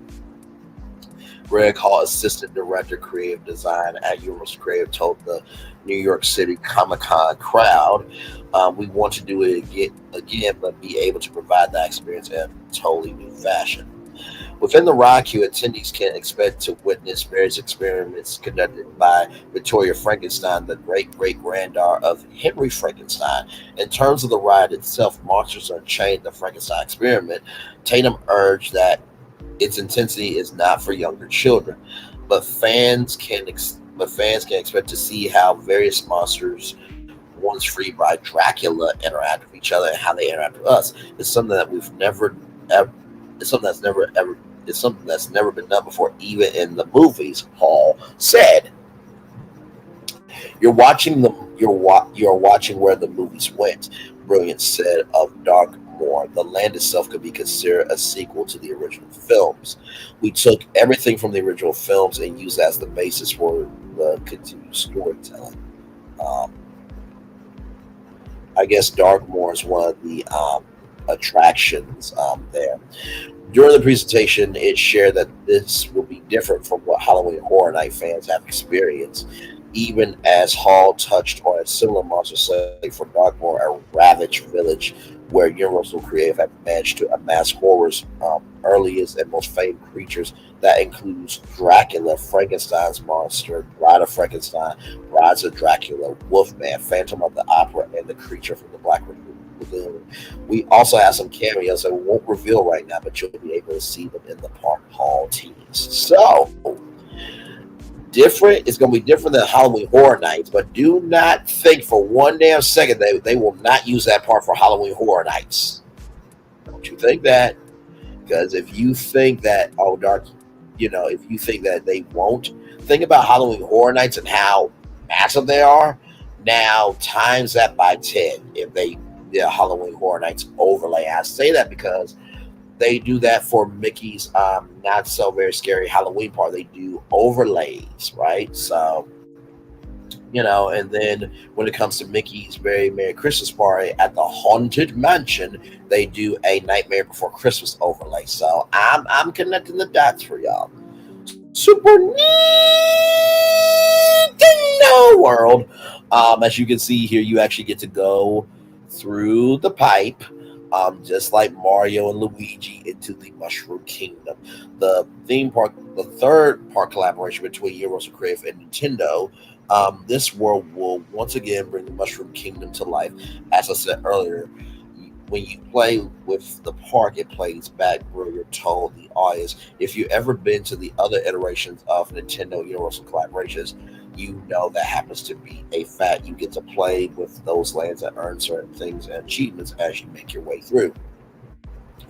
What will be different for fans of the video game franchise is the U.S. park expansion into Donkey Kong Country alongside Minecart Madness, a ride previously teased as a unique roller coaster design where guests will have an experience akin to getting blasted out of a barrel and feeling as if they are jumping over gaps while speeding over a rickety track.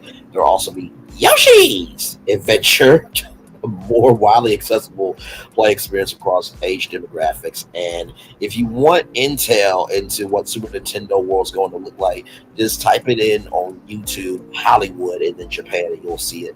But Yoshi's Adventure is you're collecting like these 3 eggs, and you actually ride in a Yoshi. Now, Yoshi's Story, Yoshi's Island was my game on Nintendo 64. Of course, I played Mario Kart 64, Banjo-Kazooie, Super Mario 64. It's me, Mario. I actually did a Mario impression that was better than Chris Pratt's because, nobody really wanted Chris Pratt to play Mario at all. But it turned out to be good. It turned out to be good and be one of the biggest movies that Chris Pratt's ever done. So Chris Pratt can take a victory lap on that for sure. And Mario Kart homed inside Bowser's Castle and currently available on Universal Studios Hollywood. Now, Bowser's challenge is you are going to race against Bowser on Mario's team. Now, some people say they don't like it because it doesn't feel like a fast ride, you know what I mean? But I think they're trying to bring the Mario Kart experience to life. Now, I believe, now this is just me, a Rainbow Road roller coaster would have been awesome, right? And also, too, they're trying to keep the cost low by bringing the same iterations of the ride. Now, of course, they did, Donkey Kong Country, which is, a whole new ride, a whole new section of it. So that will only be in Orlando. So that is not in Japan. That is not in Hollywood. That will only be in Orlando. But also, too, they have more. Sorry, y'all. It is something in my damn eye, child. That's on my last ever loving nerves, child. But anyway. But no, Universal has more land, right? So if they wanted to build a Rainbow Road coaster, they absolutely could. Now, I don't know how they would do that, but I'm sure that there are LED roller coaster tracks out there. I am sure of it. Actually, I think there are, because I saw like this conference for theme park vendors and stuff. I think it was a lit up track, but anyway.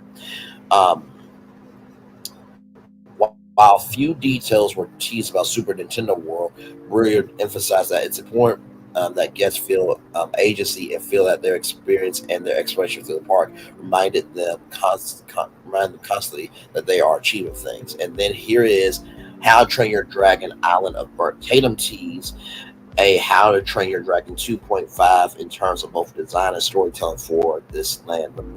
These movies are masterpieces, gorgeous works of art. So the challenge for us is not only to bring those stories to life and the story of Hiccup, Astrid, and that whole cast of characters to life, but also convey that emotion and do it through the artistry. So we really looked at the art direction of it, told the crowd over the course of that saga, dragons and Vikings come to coexist peacefully, and at that peak moment of harmony is when we enter the story. Parkgoers can be expected to be welcomed to the island upright by two giant statues of Viking and a dragon. We spoke to the art directors of the film. As the harmony becomes closer, the world becomes more colorful. So we are at peak color saturation. The choice of colors in every one of those design elements really serves as story point. To him explain. Inside fans of How to Train Your Dragon will get to experience some of the attractions than any of the other lands. The land will also feature character appearances. While Tam did not get specific about what that would tell, he did know that there are definite changes in meet and greets, and there are advances that we make technologically speaking, but never for flash and bang by itself. It's all about the story that we've done to enhance the guest experiences. And then finally, this beautiful hotel, the Helios Grand Hotel, the park's latest collaboration with Lowe's Hotels, TMT's a new kind of resort experience. The park immediately adjacent to the hotel and an interest from the hotel into the park. There is no park that we've ever done in the United States in particular that has this experience, he said. If you want to know what's happening at the theme park at 3 a.m, get a room at this hotel. The hotel will feature suites themed to How to Train Your Dragon and a larger connection to Celestial Park. Helios has astrological, celestial, and heavenly thematic elements. We have looked at all kinds of things in our research: the Hubble telescope, photos and maps of the solar system, and the orbits of the planets. Tam explained, and why celestial? Because that's the greatest frontiers about exploration. That's the idea. The idea of epic universes go to worlds beyond which we have never seen, where nobody's ever been. Whew, I know that was a lot, but I hope you got the energy from that there. All right, y'all, we are almost there to our final destination. Idris Elba is working in Africa, everybody. He is.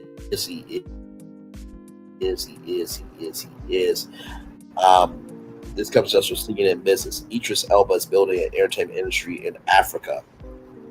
Idris Elba has conquered Hollywood with iconic roles in The Wire and Luther. Now the London-born actor is shifting his focus to a new stage, one that is 10,000 miles away. Elba, whose parents hail from Sierra Leone and Ghana, is on a mission to transform the entertainment industry in Africa. His vision is ambitious. Elba aims to build film studios across Africa, starting in Zanzibar, the Tanzanian semi-autonomous island renowned for its white sand beaches. The idea took root last year when Elba met with Tanzanian President Samia Suluhu Hassan at the World Economic Forum in Davos. Their discussions led to plans for the first studio in Zanzibar, a move Elba believes could be the first building block of a global entertainment hub. In August, the government of Zanzibar promised him nearly 200 acres to begin construction.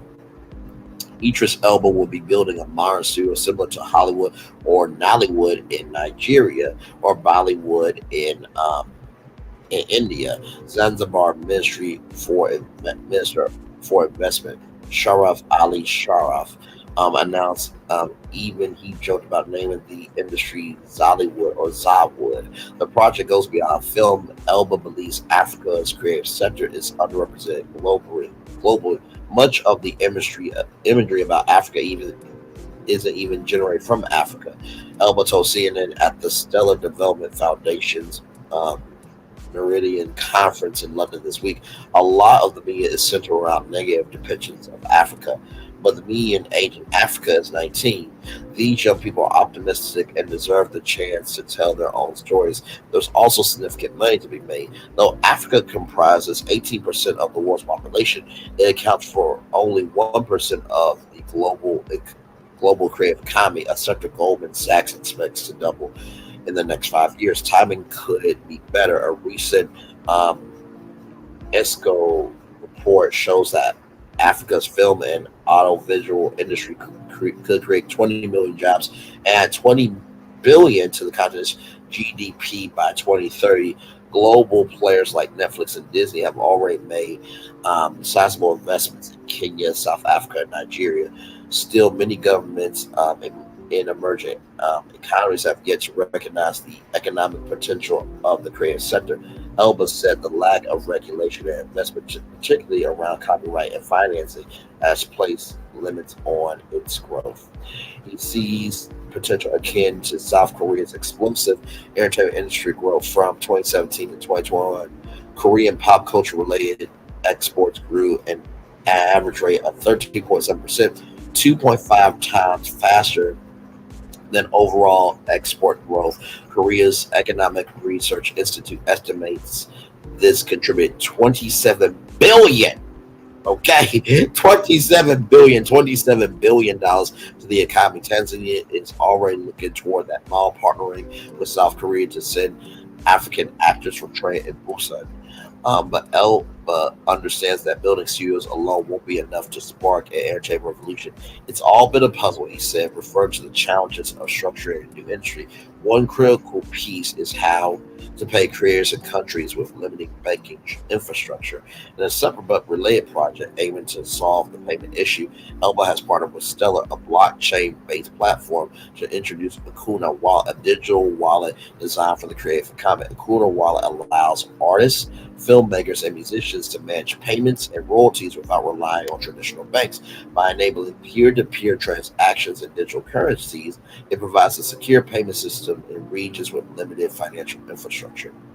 With nearly 60% of Ghana's population under 25, many young Africans remain unbanked. A pilot program launched this week in partnership with the government of Ghana aims to streamline payments for local creators, potentially bringing more financial inclusion to the industry. Popular platforms for monetizing creative work often requires bank accounts, which excludes many young Africans. Elba said, "We need a financial model that allows for consistent quality creation. But if local governments see a healthy entertainment economy," he added, that they will enable it to grow. It will grow. It can grow, he said. So congratulations to Idris Elba for giving back to Africa. Also, shout out to Steve Harvey too. He bought the international rights to Family Feud and made Family Feud Ghana and South Africa as well. Let me see something.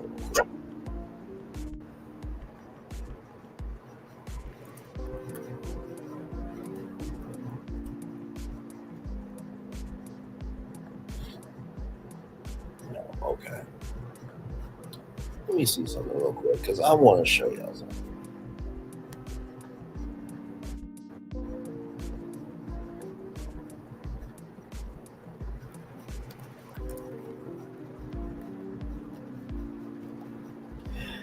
Now, y'all may not know this.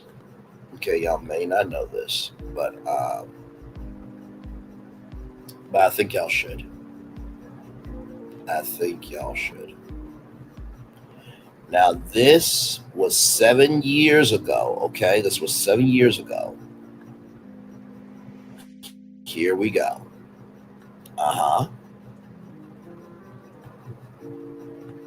Here we go. Last November, Victoria Falls opened its new airport to the world. The $150 million gateway has increased passenger handling capacity threefold. It's not the only facelift the resort town is getting. Zimbabwe's government has secured a Chinese partner to help it upgrade infrastructure and develop state-of-the-art amenities here. When you bring many people to stay in a destination, you then have to have add-on products like shopping experiences, shopping tourism. So when you start adding on that wish list, it results in what we classify now as our own Disneyland. Two international airlines have started flying direct into Victoria Falls. Tourism players are bracing for the increased arrivals and expect the impending project to open up a whole new market. Currently, we don't have anything that is kids-based. All the activities we have in Vic Falls are adult-based. So when theme parks come up, you know what, kids can also come through. And we've actually discovered that kids are actually one of our biggest buyers or biggest convincers of late. For a family to go out on holiday, if we can impress the kids, the parents tag along. Authorities have allayed fears that the development may detract from the aesthetics of the falls, saying the natural habitat will remain intact. We know what we are doing, and we're experienced in this game, and we know that where the perimeter of the World Heritage sites starts and finishes, and we're developing outside that perimeter. And in fact, that area, which is falsely referred to as Victoria Falls, is actually in Wange district. It is not even in Victoria Falls. The World Heritage perimeter will sustainably manage it on behalf of posterity going forward into the future. Prior to the airport, there hadn't been any major development here for over 20 years. But now there are big changes on the way, and not just to the look of the town. Victoria Falls has been granted special economic zone status, and that means any new investors here will enjoy incentives, including tax breaks and exemption from the country's indigenization laws. Now, should they come flocking, as government hopes they will, then those new investors will enjoy the sweet melodies and good times that are set to roll here once again. Farai Makutuya, CGTN, Victoria Falls, Zimbabwe. Well, thank you very much, good sir. And to show y'all this, and maybe y'all did not know about this, but Zimbabwe has a plan to build Africa's Disneyland. Now, it's not Disney, but they want to be able to do this. So let me show y'all this here. Right here. So what do you think when you hear the word Disney? Is it Mickey Mouse, a film, a ride you wants to go, or show you once heard? Whatever the thought is, I'm pretty sure it's a happy one. Disney is not established. Disney has not established a theme park or resort on the African continent. However, there's several popular amusement parks and entertainment complexes in different African countries that offer enjoyable experience for visitors. Here are a few notable ones. So Sun City here, which is often referred to as the Las Vegas of South Africa rather than the Disneyland of Africa, while it does offer a range of entertainment, recreational activities, hotels, casinos, golf courses, and water park, the overall experience is more akin to a luxury resort and entertainment complex rather than a theme park like Disneyland.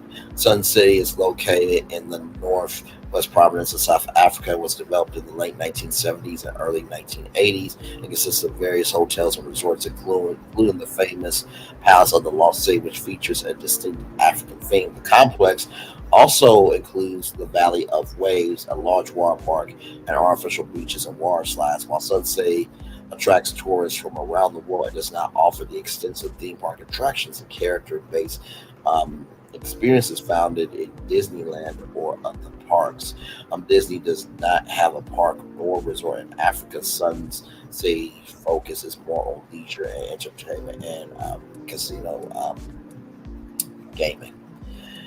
Gold Reef City. Gold Reef City is a popular theme park and entertainment complex in Johannesburg, South Africa, which is situated on the site of an old gold mine, which adds a unique historical touch to the overall experience. As part of the Gold Reef City experience, visitors can explore the heritage tour, which takes them on an underground mine exploration. The interactive tour provides insights into history of gold mine in Johannesburg, showcasing the methods and conditions experienced by miners in the past. Gold Reef City offers a range of entertainment options, including live shows, musical performances, and comedy acts. The park's theater hosts various productions throughout the year, providing additional entertainment for visitors.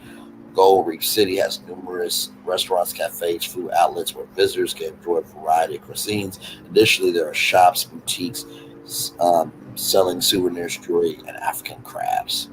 And then right here, Wild Coast Sun, and that is a roller coaster, ladies and gentlemen. Wild Coast Sun, situated in KwaZulu-Natal. Wild Coast Sun is a resort and casino complex that includes a water park, golf course, entertainment venues, and a range of activities for visitors. The Wild Coast Sun offers a range of amenities and facilities for visitors. It features comfortable accommodation options, including hotel rooms, suites, and self-catering units. The resort boasts beautiful landscape gardens, swimming pools, a fitness center, and spa facilities for relaxation and rejuvenation. One of the main attractions at Wild Coast Sun is its live casino. The casino offers a wide array of gaming options, including slot machines, table games like blackjack, roulette, and poker tournaments. It provides a thrilling and entertaining experience for those interested in gaming. And finally, Wonderland Amusement Park in Nigeria, situated in Abuja. Wonderland Amusement Park is one of the largest amusement parks in Nigeria, offering a wide range of rides, games, and family entertainment. The park offers a wide variety of rides and attractions suitable for all ages. It features thrilling rides such as roller coaster, Ferris wheels, bumper cars, and spinning rides. Additionally, there are milder rides for children, including carousels, mini trains, and kiddie swings. Wonderland Amusement Park aims to provide a fun and entertaining experience for the whole family. In addition to the amusement park, Wonderland also has a water park with various water-based attractions. It includes water slides, lakes and rivers, splash pools, wave pools. The water park offers a refreshing escape and is a popular spot during hot weather. Wonderland Amusement Park has a arcade area with a variety of video games and interactive attractions. Visitors can enjoy playing games and winning prizes. In addition, there's a mini golf course where guests can put their putting skills, test their putting skills rather, and enjoy further competition. Our experienced Africa travel consultants design bespoke private itineraries according to your needs and budget. Get in touch with one of our safari and travel specialists with questions about your availability, rates, and transport options. Info at GENMAN safaris.com or call 2721-683-7826. That's 2721-683-7826. That's 2721-683-7826. Y'all, there is a whole world out here, okay? And honestly, to tell you the truth, I think it would be very cool if there was a Disneyland in Africa. It would be black for sure. So, with that being said, we got done with all those destinations in 2 hours, 10 minutes, and 32 seconds there. Of course, as you guys know, I always have a positive news story for you here. Now, of course, you know, Nene's son, Bryce, I think it's Bryce, right? Let me see.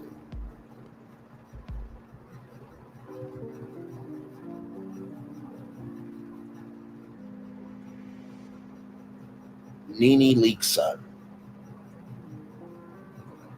Yes, Brent. So Nene Leak's son, Brent, undergoes successful heart plant surgery. So we praise God for him. Went under a 14-hour heart transplant surgery. So praise God for him. Also, Candy Burris reveals that Todd Tucker's health scare Todd Tucker's heart attack health scare says he's okay. So the night started beautifully, but ended pretty rough. Just a little scary. He's okay, though he was having a heart attack. Or stroke, but he wasn't. Went to the hospital because it's better to be safe than sorry. He's okay. So in an Instagram post, Candy posted photos from the night at the Onset Boulevard musical on Broadway, but the last showed Todd in a hospital bed. So probably was an anxiety. Probably a panic or anxiety attack. I know the film. Let me find out. Todd got Candy up in the ER because he got gassed. He had acid reflux. Be that gas and thinking that you had a heart attack. Glad everything is okay. Yes, because at this point, it's 2024 and anything is possible. So with that being said, I'm gonna turn my camera now because we've done the whole show for over 2 hours. Woo, child, man, what a show! What a show! What a show! What a show! What a show! What a show! What a show!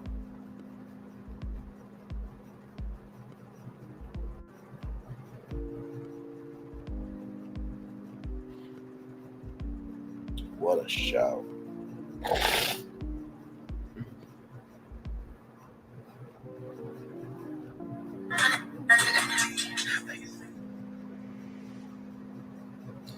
Yes, indeed.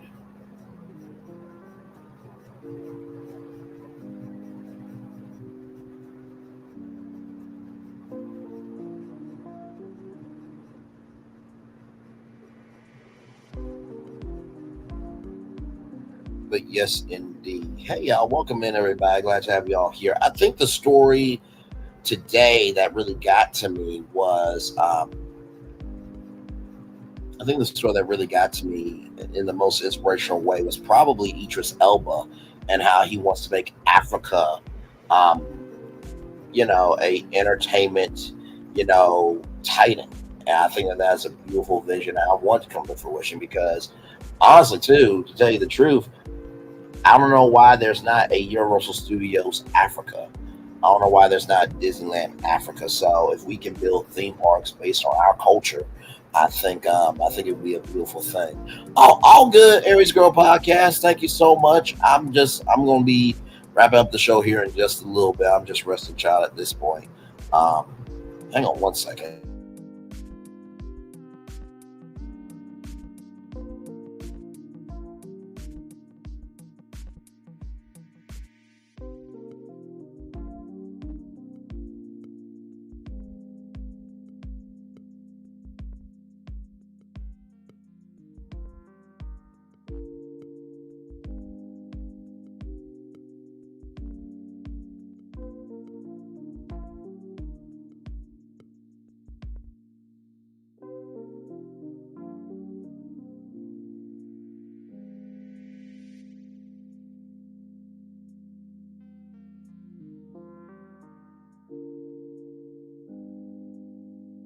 Sorry, y'all. Had a call come in. But yeah, like I said, I think to make an industry tie-in would be amazing. And like I said, why is there not Disneyland Africa? Why is there not a Universal Studios Africa?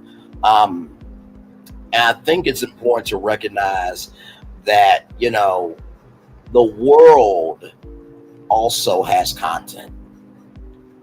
ITV and BBC, that's in Britain. Then they have Australian television. So if all of the other continents can have their things, I think Africa deserves a Disneyland. I think Africa deserves a Universal Studios, Africa. And listen, maybe, just maybe, one of the good things that could come of me joining NBC Universal is because they do own the parks and stuff. Maybe we could do a Universal Studios Africa. That would be kind of cool. And give back to Africa in that way. So I think that story really inspired me. The story that scared me the most was that McDonald's story. I'm just like, okay, I may not do McDonald's for a couple of weeks actually. I'm like, no. Like maybe the only thing I might want to drink is the sweet tea, but I don't know. Of course, Denny's, closing 150 locations. Really not surprised by it. Denny's really doesn't get the traction that it once had. And also, too, my friends talk about where they want to go out to eat. Denny's is not at the top of mind of anybody that I know. But that's not to say that Denny's is not a vibe, though. You know what I mean? But I will say I think IHOP has more motion than Denny's. Frontier Airlines and Spirit Airlines talking about merging. I think it's very well possible. But I think also Sir Richard Branson needs to look at Spirit.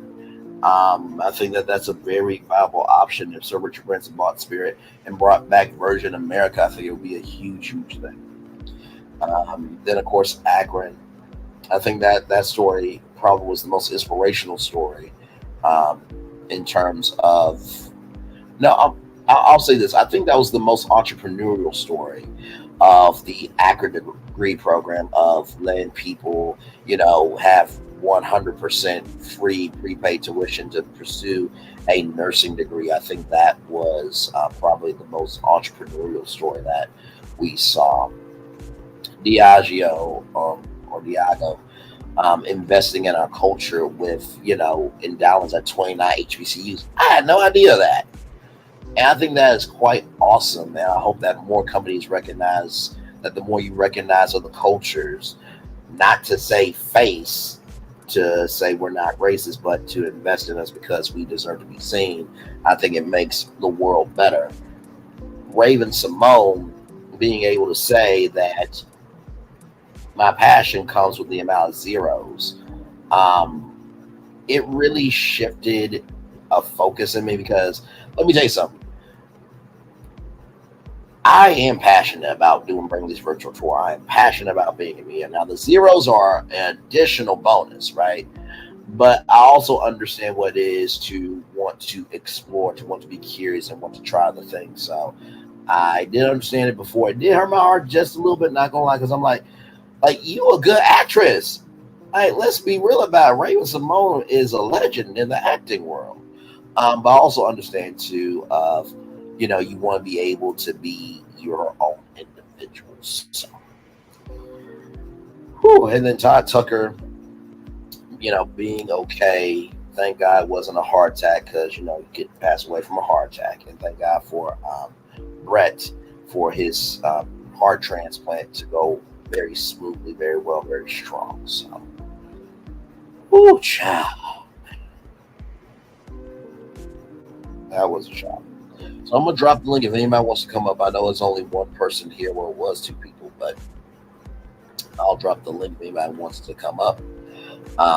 Like I said, today, what we're going to do is I am going to watch the Carlos King and Tawanda Braxton watch Carlos King, Tawanda Braxton interview. And I want to review that. I really, really want to review that. So we will review that today at 6 o'clock.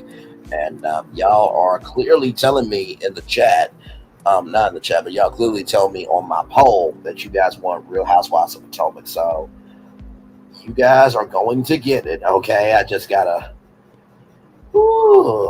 making time is the thing. So I definitely will make some time for that. What else? And then, of course, what I'm seeing on my community wall for the poll. Oh, wait a minute. Kamala Harris is sitting down with Roland Martin. Okay. Go ahead, then. I'm not mad at it.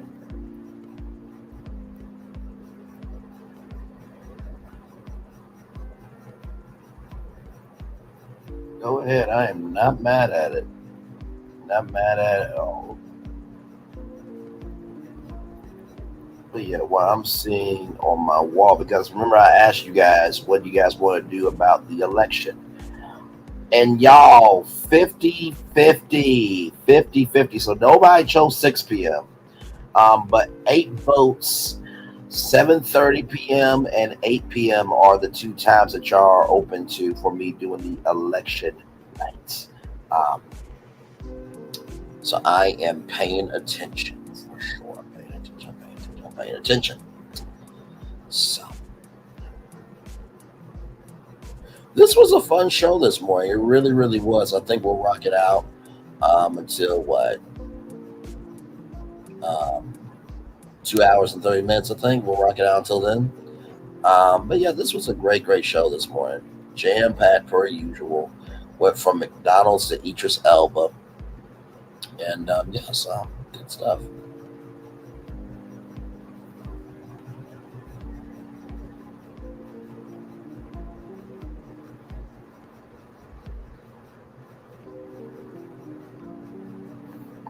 So yeah, now I'm just rested.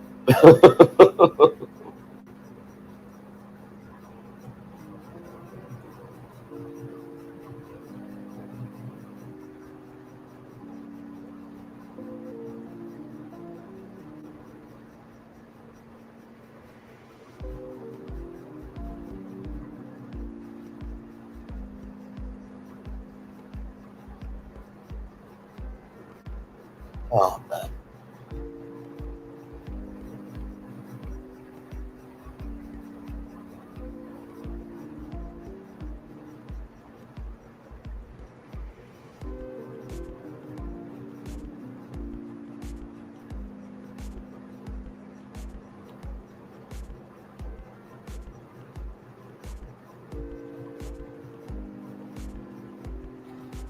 Yep, we are just chilling out.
But yes, indeed. So, but yeah, we're just rocking out until 2 hours. Ooh, here you go. Ooh, 2 hours and 30 minutes, y'all. Woo. It takes a lot of energy to be able to do what we do, y'all. It really, really does. So, but I hope you guys enjoyed this morning's show. It was a great, great show this morning, and more to come. More to come. More to come.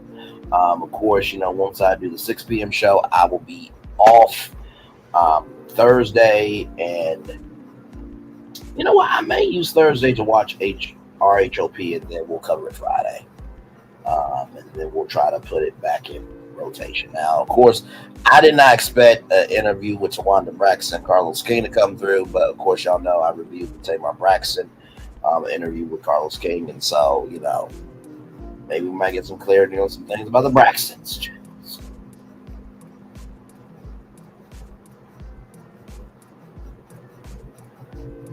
But you know what, though? I will say this. I bet you I know how Carlos King got that connection, though, to Tawanda Braxton. I bet you this. It was probably through Tamar. Because I bet you Carlos King could not pull Tawanda Braxton by himself. I bet you he could not. And what? And what? And what? And I know Mama E ain't going to sit down with him. I know that. Child, if you think Mama E's going to sit down with that wretched person, child, please.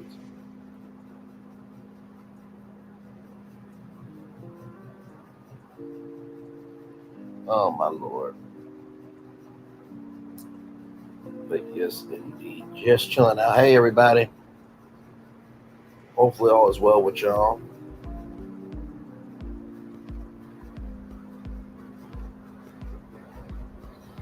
Oh, my Lord.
Come through and chill.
Hey, one person, welcome in. I'm just chilling.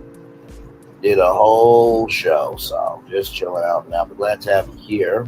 Hopefully all is well with you on this Wednesday at 28 minutes after 1 o'clock. Hopefully all is good with you.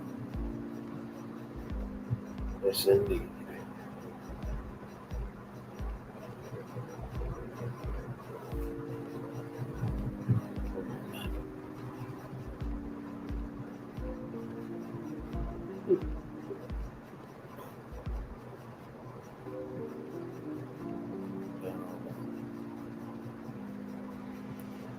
But yep, y'all just chilling out here. Like I said, once I get done here, I'm gonna actually take a little bit of mental rest, and then I'll get ready to watch the Tawanda Braxton interview with Carlos King and do that. And then I'm gonna be early voting today, so please go vote, go vote, go vote, go vote, because we got some history to make on November 5th. Because I am ready for this to be done. You know what I mean, and just ready to move forward. So, but yes, indeed. Whew. As we are coming into the final 10 seconds of the show, thank you all so much for being here. Commercial break and fireworks are coming your way for the day that is happening right now.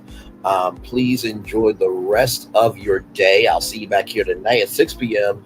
for the Carlos King to Wanda Braxton interview after show. Of course, y'all know I will have my opinions per usual. So love, much love, all love. I feel love, and I send it right back to you. Bye, everybody. Enjoy your day. Bye-bye.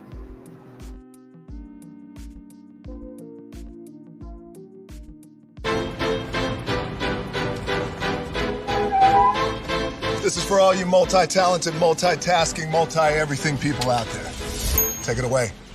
Find your glory, write your story, fearless feet will carry you. Time you own it, take your moment, be a fire burning through. Hustling from night until morning, grinding it out, it won't be long. Feel your power, it's your hour, you inspire, you are strong.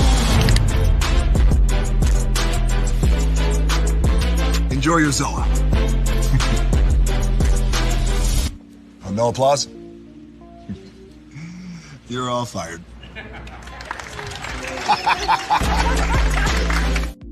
Now that you've reached the stage in your life where quality television is important, Nubian TV is a black network that speaks to your lifestyle. Nubian TV is the world's first digital network devoted to the upscale and political lifestyles of black people. Nubian TV's programming includes politics, travel, fashion, food, automotive, arts and culture, civil rights, music, and more. Watch now on Amazon Fire TV, Roku, or watch globally at nubiantv.net. Nubian TV, it's what you want to watch.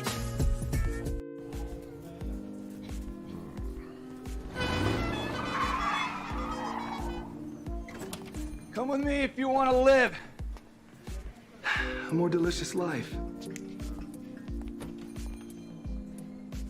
Oh, maybe we should get in the van. In this world, we don't get to control much. The past, male pattern baldness. What geese? Got one right now. The urge to puff that bubble wrap. But there is one thing we do get to choose every single day: what we eat. Welcome to the Sonic Department of Research and Deliciousment. We have everything you want, didn't know you wanted, and some things you didn't know were possible. Because we believe if you're not having fun, you're not living free. So come on, let's live a little. Hey, good morning, America.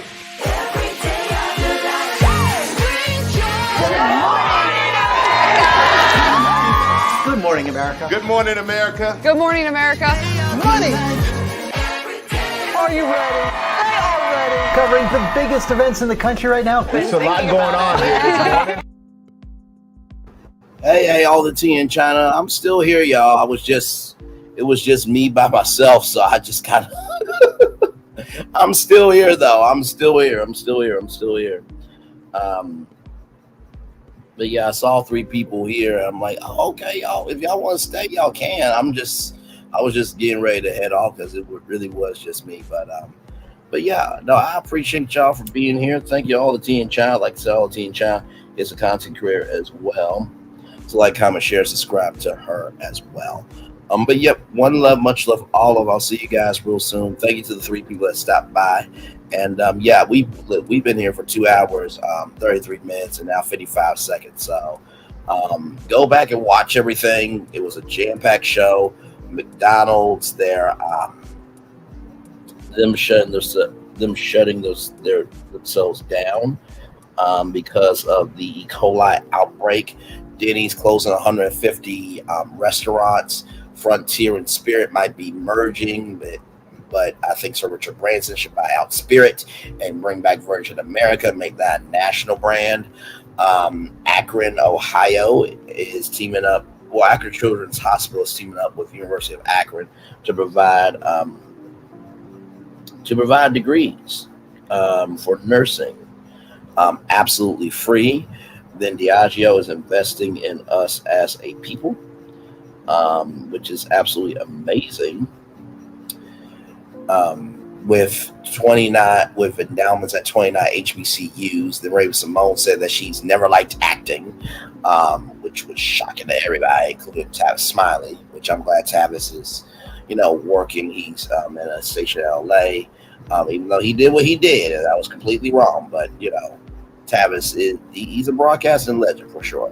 Then talked about Epic Universe once again, gave us some new intel into that, and then Idris Elba wanting to create Africa as the as an entertainment juggernaut.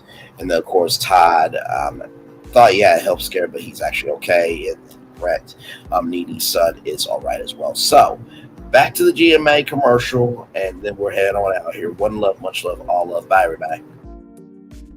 Hey, good morning, America.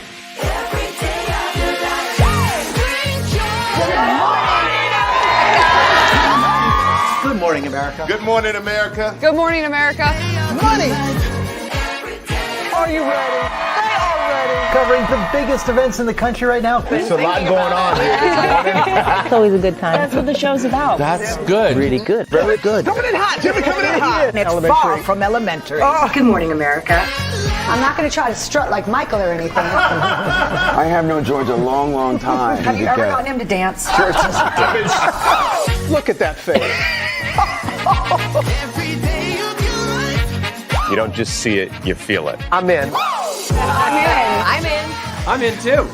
I'll be here. I am here and so happy. I'm in. I'm in too. I'm in. That tells you something when Snoop Dogg's in. Michael, George, Lara, Ginger. Open your eyes. Think of the one place you've always wanted to see.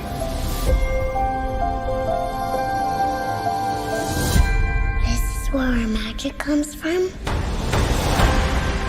They say if you dream a thing more than once, Please, please, please. it's sure to come true. Everything you see exists together in the great circle of life. There are stories about what happened. It's true. All of it. In every job that must be done, there is an element of fun. I told you she was tricky. Life is full of possibilities. What do you want to be remembered for? The world is in our hands, and we gotta do something with it. I just want to say a word of thanks to all the artists, the workers, and all of you. The young and the young in heart. You helped make this dream come true.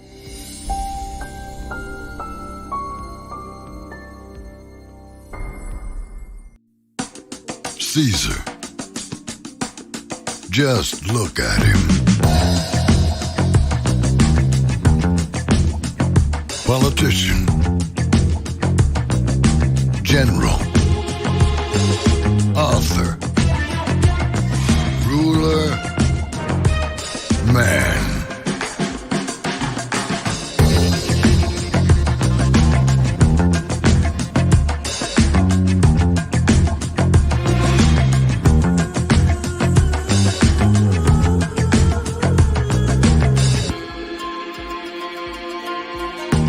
Legend has it, he's not only stared into the belly of the beast, he's had it for dinner.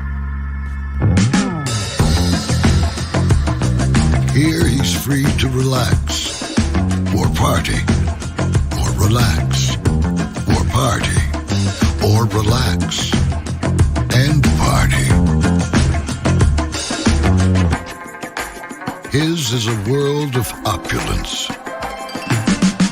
excess,